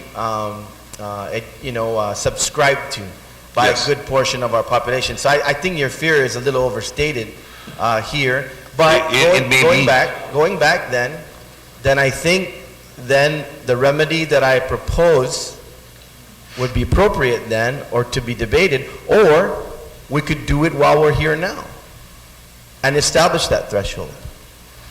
That would be equivalent to, but I still believe, and I believe, Mr. Carrillo, that if a activist type of individual running as an independent candidate, having been compelled by this commission, having the legal resources to would challenge the law as it stands right now, and I believe have standing in court, that they do not have to participate in a party-elect primary. That's for the body to decide whether or not you want to come up with a threshold. And as far as my fear is just that it could be used to circumvent the electoral system as we know it now. It's not outside the realm of possibility. I may be a cynic, I may be cynical here, but that's my belief that it could be used to circumvent the current electoral system, in my opinion. Is that the feeling of the General Commission? General membership? No, he speaks for himself. Okay, I wanted to solicit some additional opinion. So then, Mr. Cook, I would just propose this, because I know that we did discuss the fact that there is another section within the current statute which discusses a threshold to be attained by an individual participating in a primary race in order to advance to a general. My question to you in terms of trying to meet Mr. Carrillo and other requirements to set a baseline for independent candidates, would it be sensible to maybe, when we get to that section, amend that having to achieve that amount of votes, which is quite substantial, 10% of the ballots of the votes cast in the previous election, to say that an individual should receive the equivalent amount of what we would call valid signatures on a petition upon filing for elected office, running as an independent candidate to qualify to advance to the general. And I'll give you a scenario mathematically. Say, for example, we can use the last election and say, for example, there were 40,000 votes cast, and an individual is running as a senator, as an independent, so then he would have to get 4,000 validated signatures by the Guam Election Commission in order to participate in the general election in that year in which the individual is running. Now, 4,000 signatures validated is a substantial amount of signatures. I think there are some people, we can go back in primaries when there are less candidates on one side of the ballot, and I think there are times where candidates have advanced to a general with less than 4,000 votes, Mr. Carrillo. I'm not agreeing with that, sir. I'm not disagreeing with that. 4,000 signatures that haven't signed any other petitions would be that'd be a serious test for any candidate. Okay. Okay, so, to be clear now, and you indicated, Mr. Cook, that we have deleted the requirement for the individual to be having cast or signed a petition only for an independent candidate. Yeah, and if I might, Mr. Mesa pointed out to me that there's apparently sometime in the 1970s, a Superior Court case where it was ruled that language was basically unlawful, and it was just never deleted until now. Okay, but so I think as to that specific language I was pointing out. So that was what was eliminated. I remember we were talking about the court case. So that was what was deleted, so that an individual wouldn't have to sign only an independent candidate. Okay, that makes sense now. But I still think 4,000 validated signatures on a petition. You know, most of us in this room, to even get the 250, would go out and get 3 times, sometimes 4 times the amount, because you have many reasons why there could be a mistake. In fact, I understand the Commission's policy in vetting the signatures for candidates will go upwards, sometimes 300-400, and they just stop when they get the 250 threshold that is required. And so I think it is a practice of all candidates to go out. And so even just using that mathematical equation, to be safe, an individual using just 2 times the amount to get 4,000 would go out and get 8,000 signatures in order to try to be safe to qualify on a ballot. Well, yeah. So do you think if we propose that remedy in the section requiring the 10% threshold, would you feel comfortable in us setting that bar with regard to complying with the law, seeing how 15207 does not direct an independent candidate to participate in the primary election? I know I hate to be saying this quite often, but obviously that's a decision for the legislature. The Election Commission. All I will point out, though, and you've brought it up, is that the current state of the law for the primary ballot, if there was in fact an independent and that had to be on the primary ballot, it would create a problem for the commission because it's unclear how it would print the ballot. Because right now the current law is that the Republicans are on one side and the Democrats are on the other. So if now we had and we would run into the same problem with a new party if it came about at some point. But so looking at the current law, which was changed to provide for that ballot,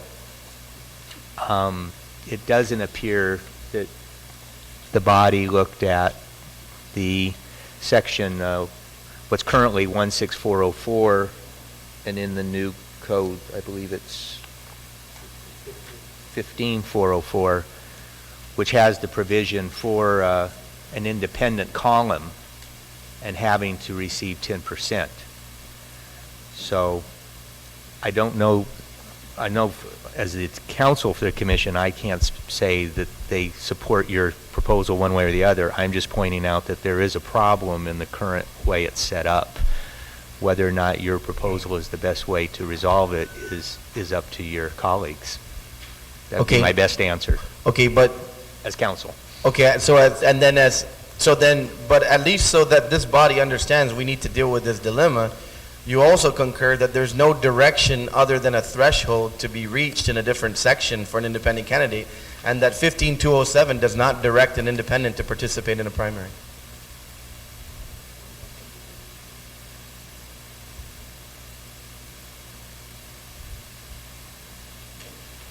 Well, I'm not sure I can say that because that section is found in the conduct of primary elections. So since it's placed there by the legislature, I'm sorry, that section you just mentioned, the one independent candidates, is found in the portion of the code pertaining to primary elections. So it does appear that the intention was that an independent does have to be involved in the primary, which would go along with the fact that the current section 16404 provides for a threshold at a primary. So it does appear that the current code, it was envisioned by the legislature that an independent would be involved in the primary. If this body wishes to change that, that's its decision. But I don't think we can say that there's not a requirement right now that an independent has to somehow be involved in the primary. But because of also the change in the ballot, it has created a problem about how physically an independent would be handled. And so that's just an assumption, though. That's not explicit in 15207. I mean, if it were challenged, anybody could challenge it on that basis. It does not. There's very clear on what party members have to do. And it's very clear what the purpose of the primary is to do to vet the primary candidates participating in a primary to advance in their party to a general election. It is very unclear in terms of what an independent, because it's not explicit in that section. It's made to be interpreted or understood as describing a primary election. Same answer as before. I mean, it is part of Chapter 16 of the current code, which is for primary elections. So I believe it would be interpreted, but yes, it's my opinion, I believe it would be interpreted that this is for a primary election. Because the section right above it is talking about time for filing nomination papers, and then the next section is independent candidates, and it says nomination papers may be filed by an independent, the same as they would be for a party candidate. So then another legal question, I guess, then is if an independent candidate filed paperwork and qualified under the current system as stated in 207, as an independent, would it be wrong to print two ballots, a two-sided ballot and a third ballot for an independent candidate? Because an independent, if you voted for one, you wouldn't be considered voting for that individual for a partisan race. So you could print a ballot for the purpose of them qualifying and securing the 10%, and you could still participate in a party race because an independent is not a party race. So if the dilemma came to the commission could simply print a ballot with the independent's name on it, and they would have to secure the 10% of the votes cast.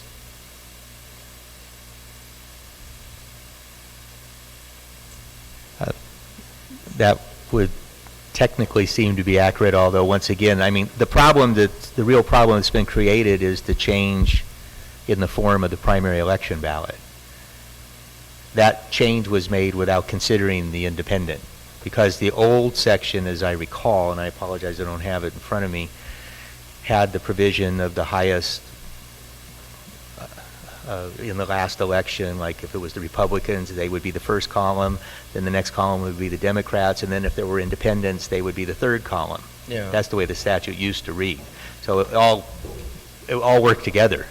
Yeah. With the new statute, if in fact we had an independent, I guess on behalf of this, my boss there, I would say, we would hope that you would resolve this question now so we wouldn't have to come running to the legislature and say, how do we do a ballot for an independent? And that's my point. I think that if we can agree that we wouldn't be overstepping any violation by including that provision now for in the event of an independent candidate qualifying to generate an additional ballot, and it wouldn't be considered crossing, because to vote for an independent office is not voting. And Mr. Cook, just to take you back too, the purpose of this was, in particular, this last election, there's been a lot of talk here about not disenfranchising people and off-island, absentee ballots and all the like. There were over 4,800 spoiled ballots in the last primary election.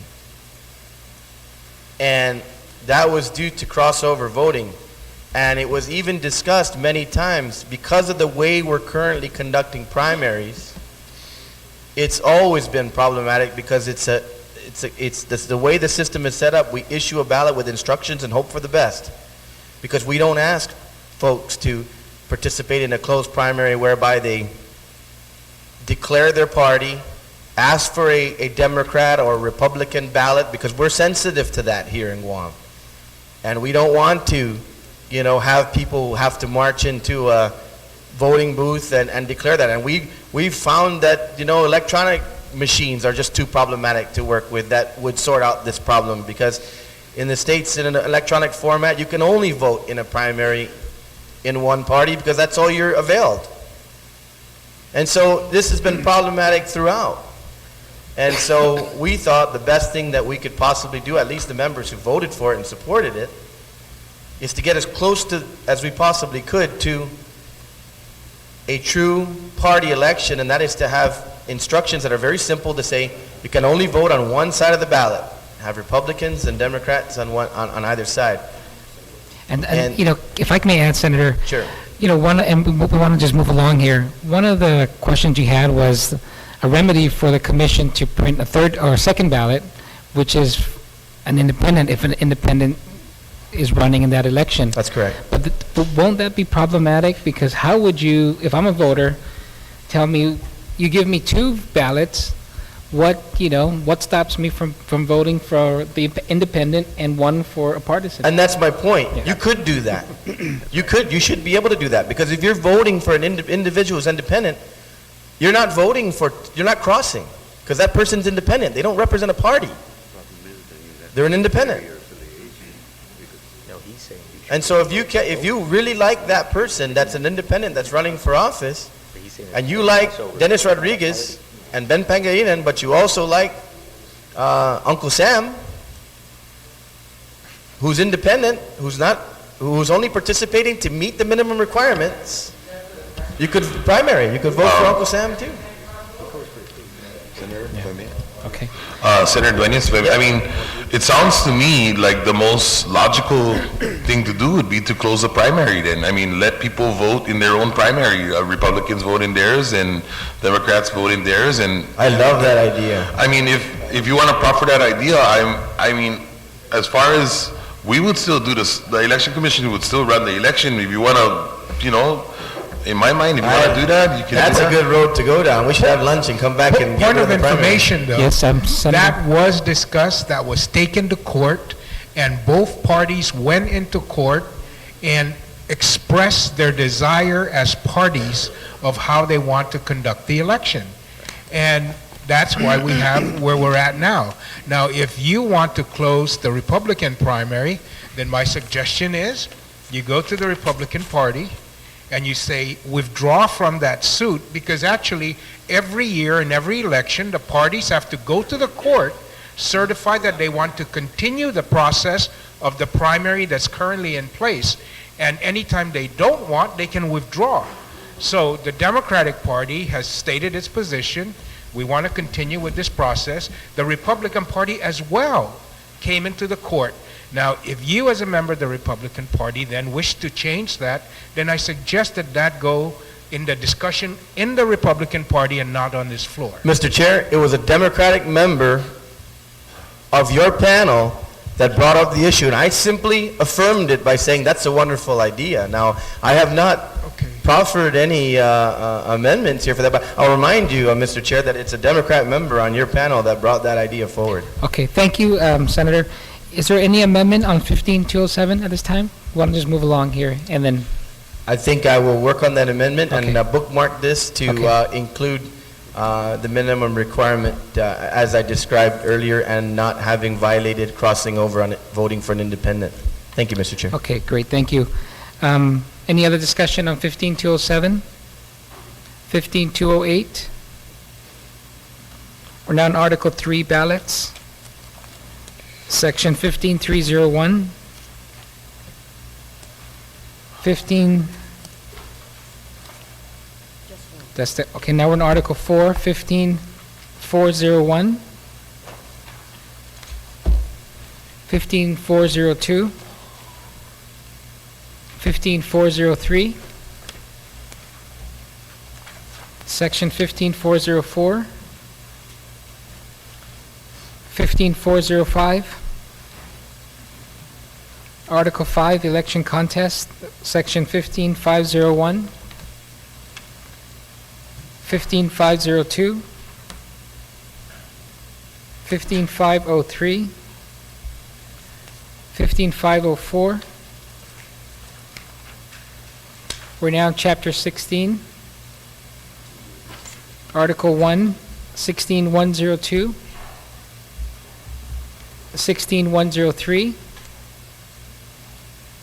16104. 16105.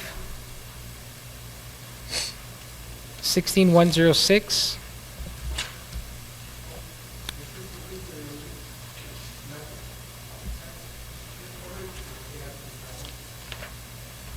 That's right. Okay, there is a, Senator Pankin had an inquiry on 16106. The referendum, the titles, right? The recent one was that you say which election, the year of the initiative, or referendum, whatever. That it has to say, you know, Proposal A 2012 or something to that effect. So that was a 31. Before May 11th. They just amended earlier this year, so it'll be added. Thank you for that, Speaker, and we can come back to it if we find, if it's yes. Thank you. 16201. 16202. 16203. Section 16204. Section 16205. 16206. 16207. 16208. 16209. 16210. 16211. Section 16212. Section 16213. 16214. We're in Article 3. 16301. 16302. 16303. 16304.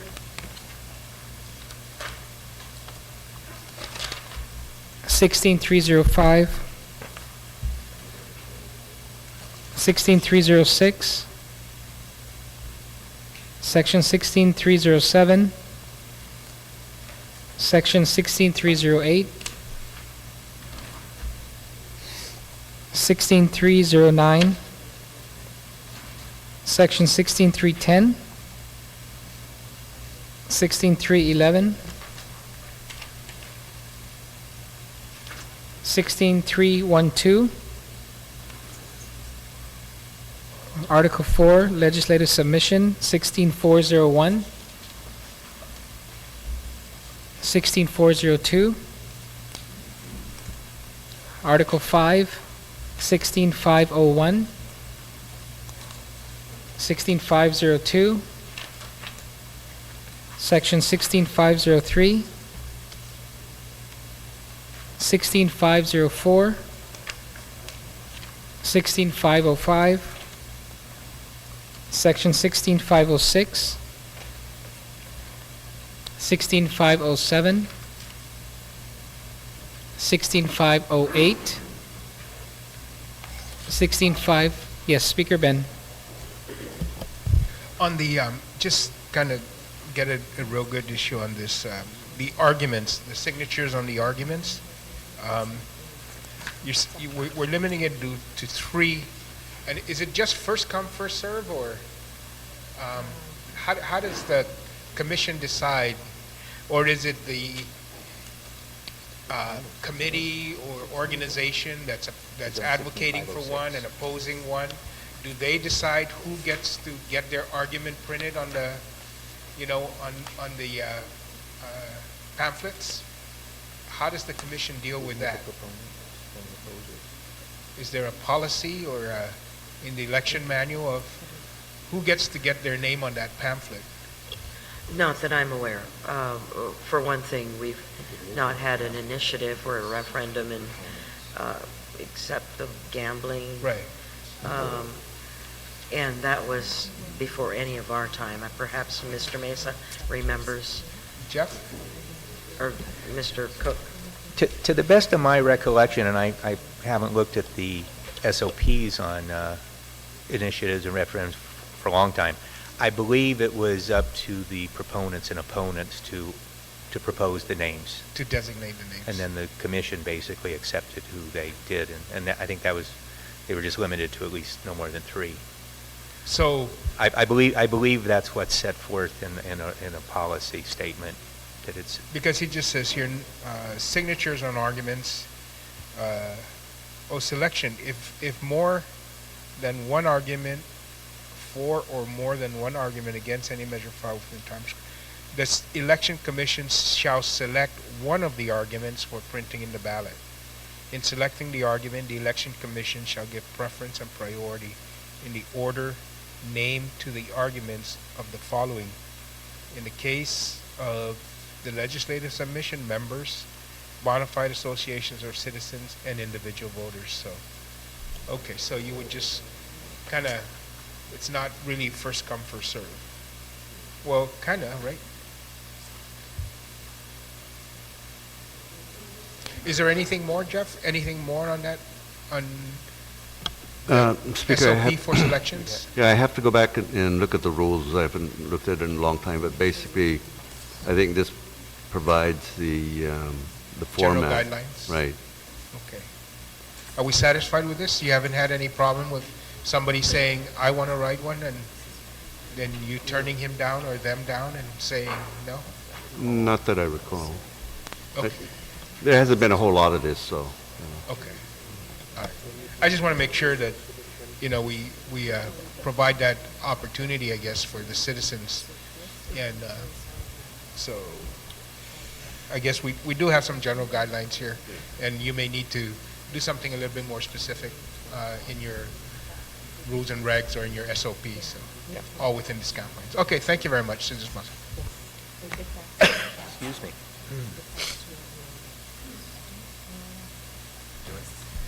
Thank you, Speaker Ben.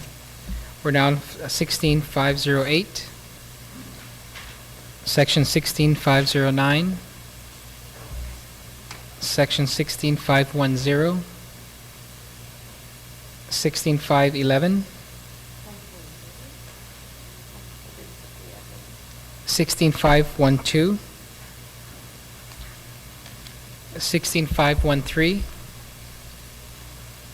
Section 16514, 16515. We're in Article 6.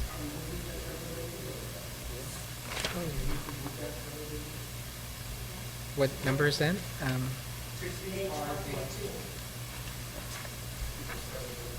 514. Okay. Okay, yes. Is that a, can we get a, okay. Motion to move the severability to the end of the, no objections, motion carries. We're in Article 6, Section 1660. We're now in Chapter 17, Section 17101. Speaker Pangilinan, you recognize. I just wanted to be consistent in terms of, I know it's defined later on, but just want to be consistent in C, where we define candidate. In an earlier section of the title, we defined a candidate who seeks nomination for election or has received money towards an election, to be consistent with that earlier definition. Okay. Yeah, I know it's in 2, but we did the same thing in the other section, so I just wanted it to be consistent. Okay. On that motion, just to be consistent to the amendment we made in, what chapter is that? Chapter 1, I believe. Chapter 1, on the definition of candidate. On that motion, no objections. Motion carries. Now on 17102. 17102. 17103. Yes, Speaker Pangilinan.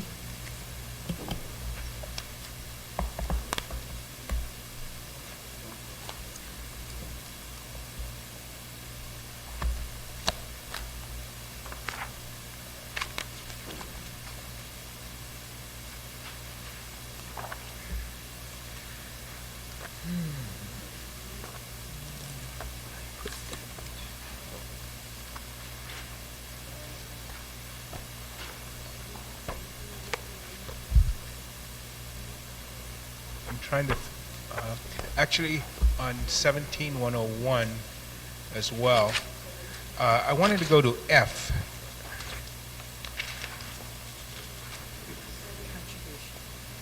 Contributions. I believe that would be correct. Definitions is 17101, correct? Yes. So F2.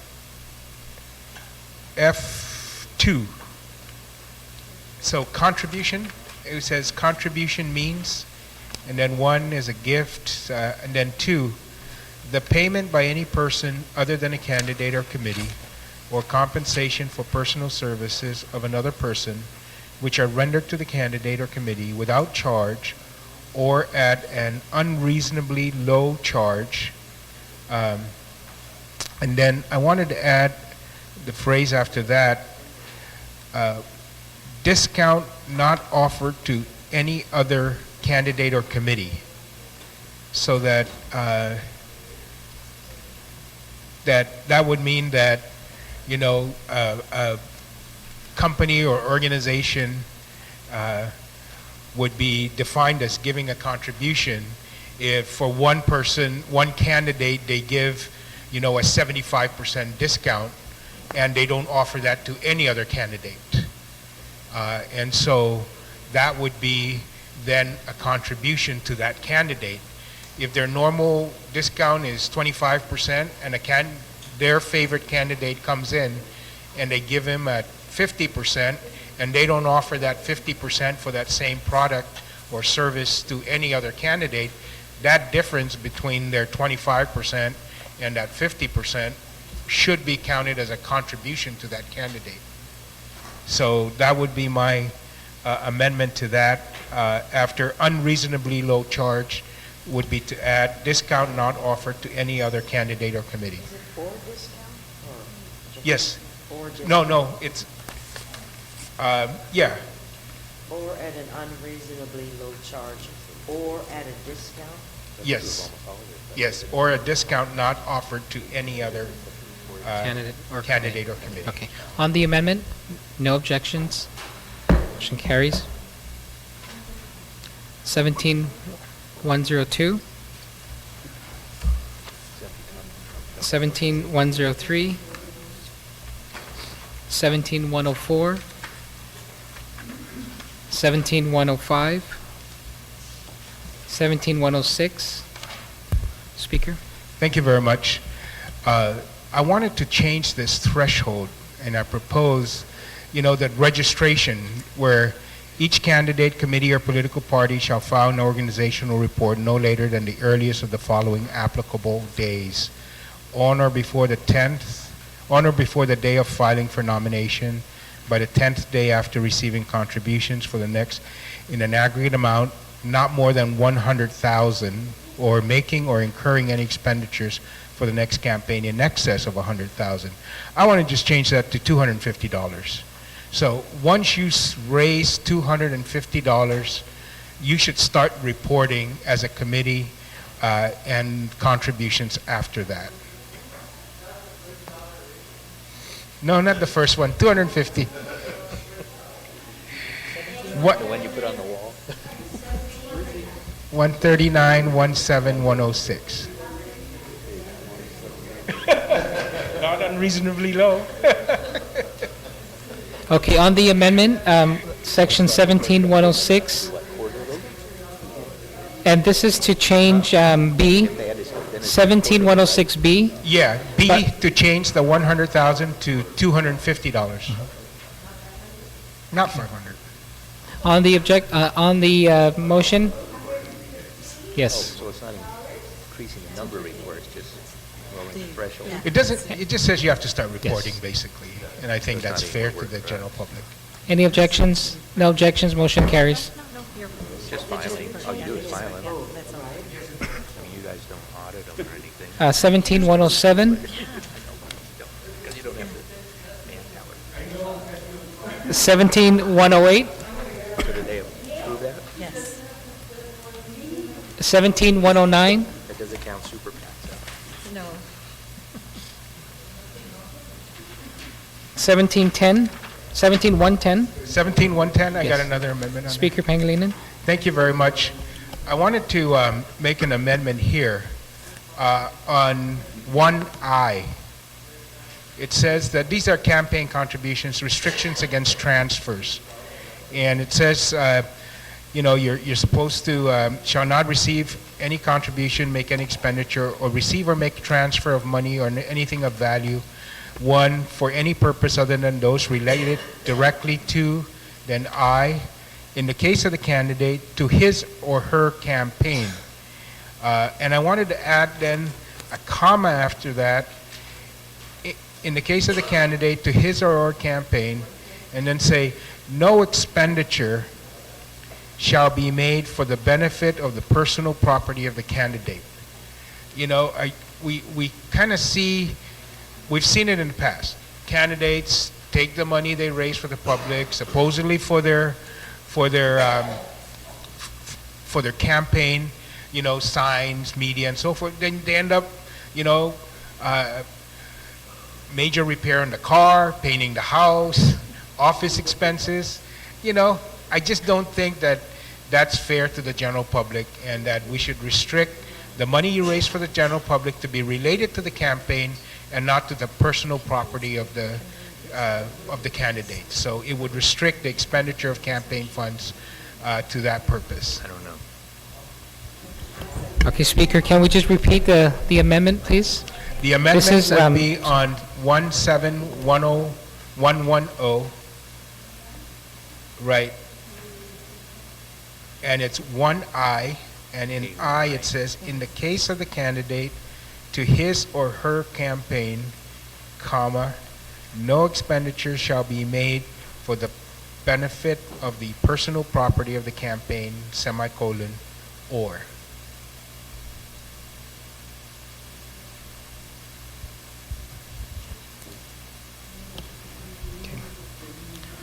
On the amendment, any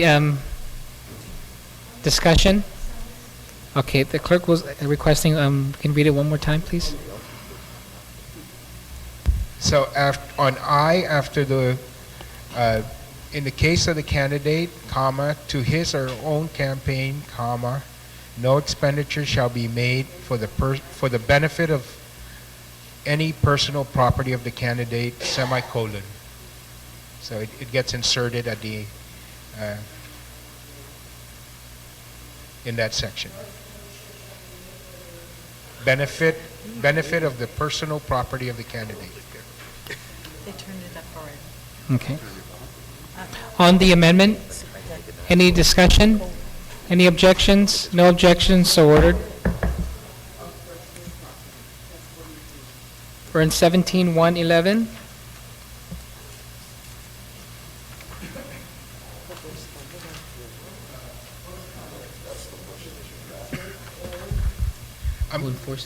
I'm sorry, Senator, on 17-111.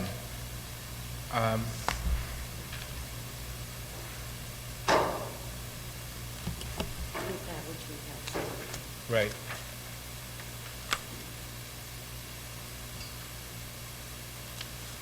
I wanted to add a D there. Correct. Limit on anonymous contributions. Add a section D that would read, all subsequent contributions made after the $250 cap pursuant to subsection B of this section, regardless of the amount, shall be reported. It shall include the name and address of the contributor and the amount and date of the contribution. So this says you can't make a contribution of your own money or property or money to another person of more than $100 to any candidate, political party, committee, so forth. That's existing language. Then B, it says, this chapter shall not apply to amounts that aggregate less than $250 when obtained through multiple contributions made by 10 or more persons at the same event, nor shall it apply to money received from fundraising or testimonial dinners, function, food sales, raffles, and raising activities. The ticket or cost for which is not more than $25 per person per ticket.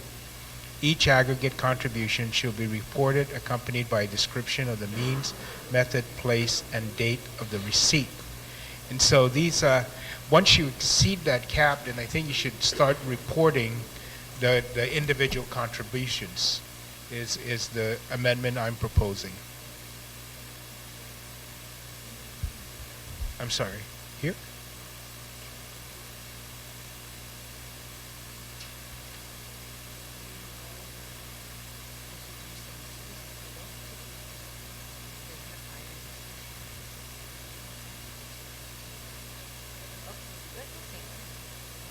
Yeah. Yeah.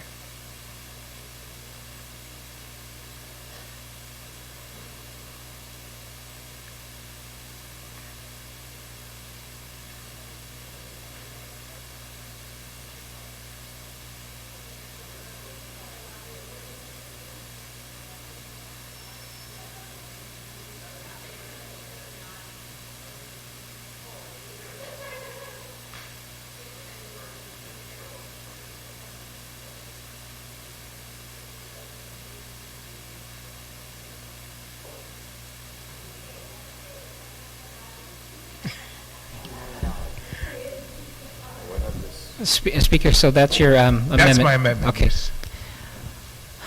On the amendment, Senator Tony Ada? Yeah, Mr. Chair, I have to object. Okay. Okay, there's an objection. On the amendment, all those in favor? Does everyone get the amendment? Okay, so if we can ask the mover to please explain. We're saying all subsequent contributions made after the $250 cap pursuant to subsection B of this section, regardless of the amount, shall be reported, and it shall include the name and address of the contributor and the amount and date of the contribution. So in subsection B, you have a $250 cap through multiple contributions from fundraising, testimonials, et cetera, which is not more than $25 per person or per ticket. And then each such aggregate contribution shall be reported accompanied by a description of means, method, place, and date of the receipt. And so we're saying once you exceed that 250, then when you have those fundraisers, you have to record the individual contributions of $25 or more fundraisers.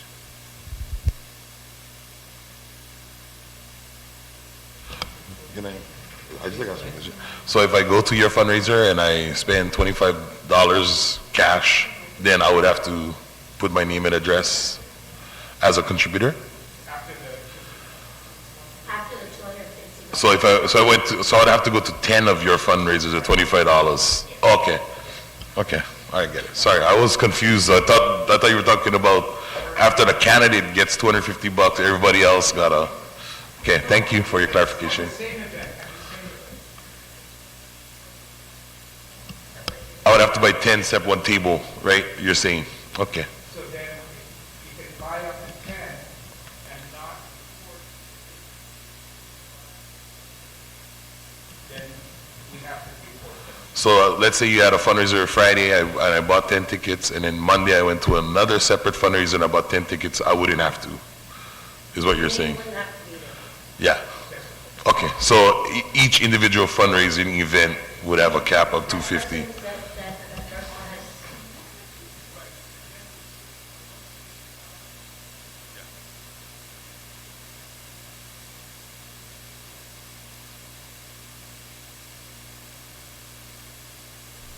Okay, on the, yes.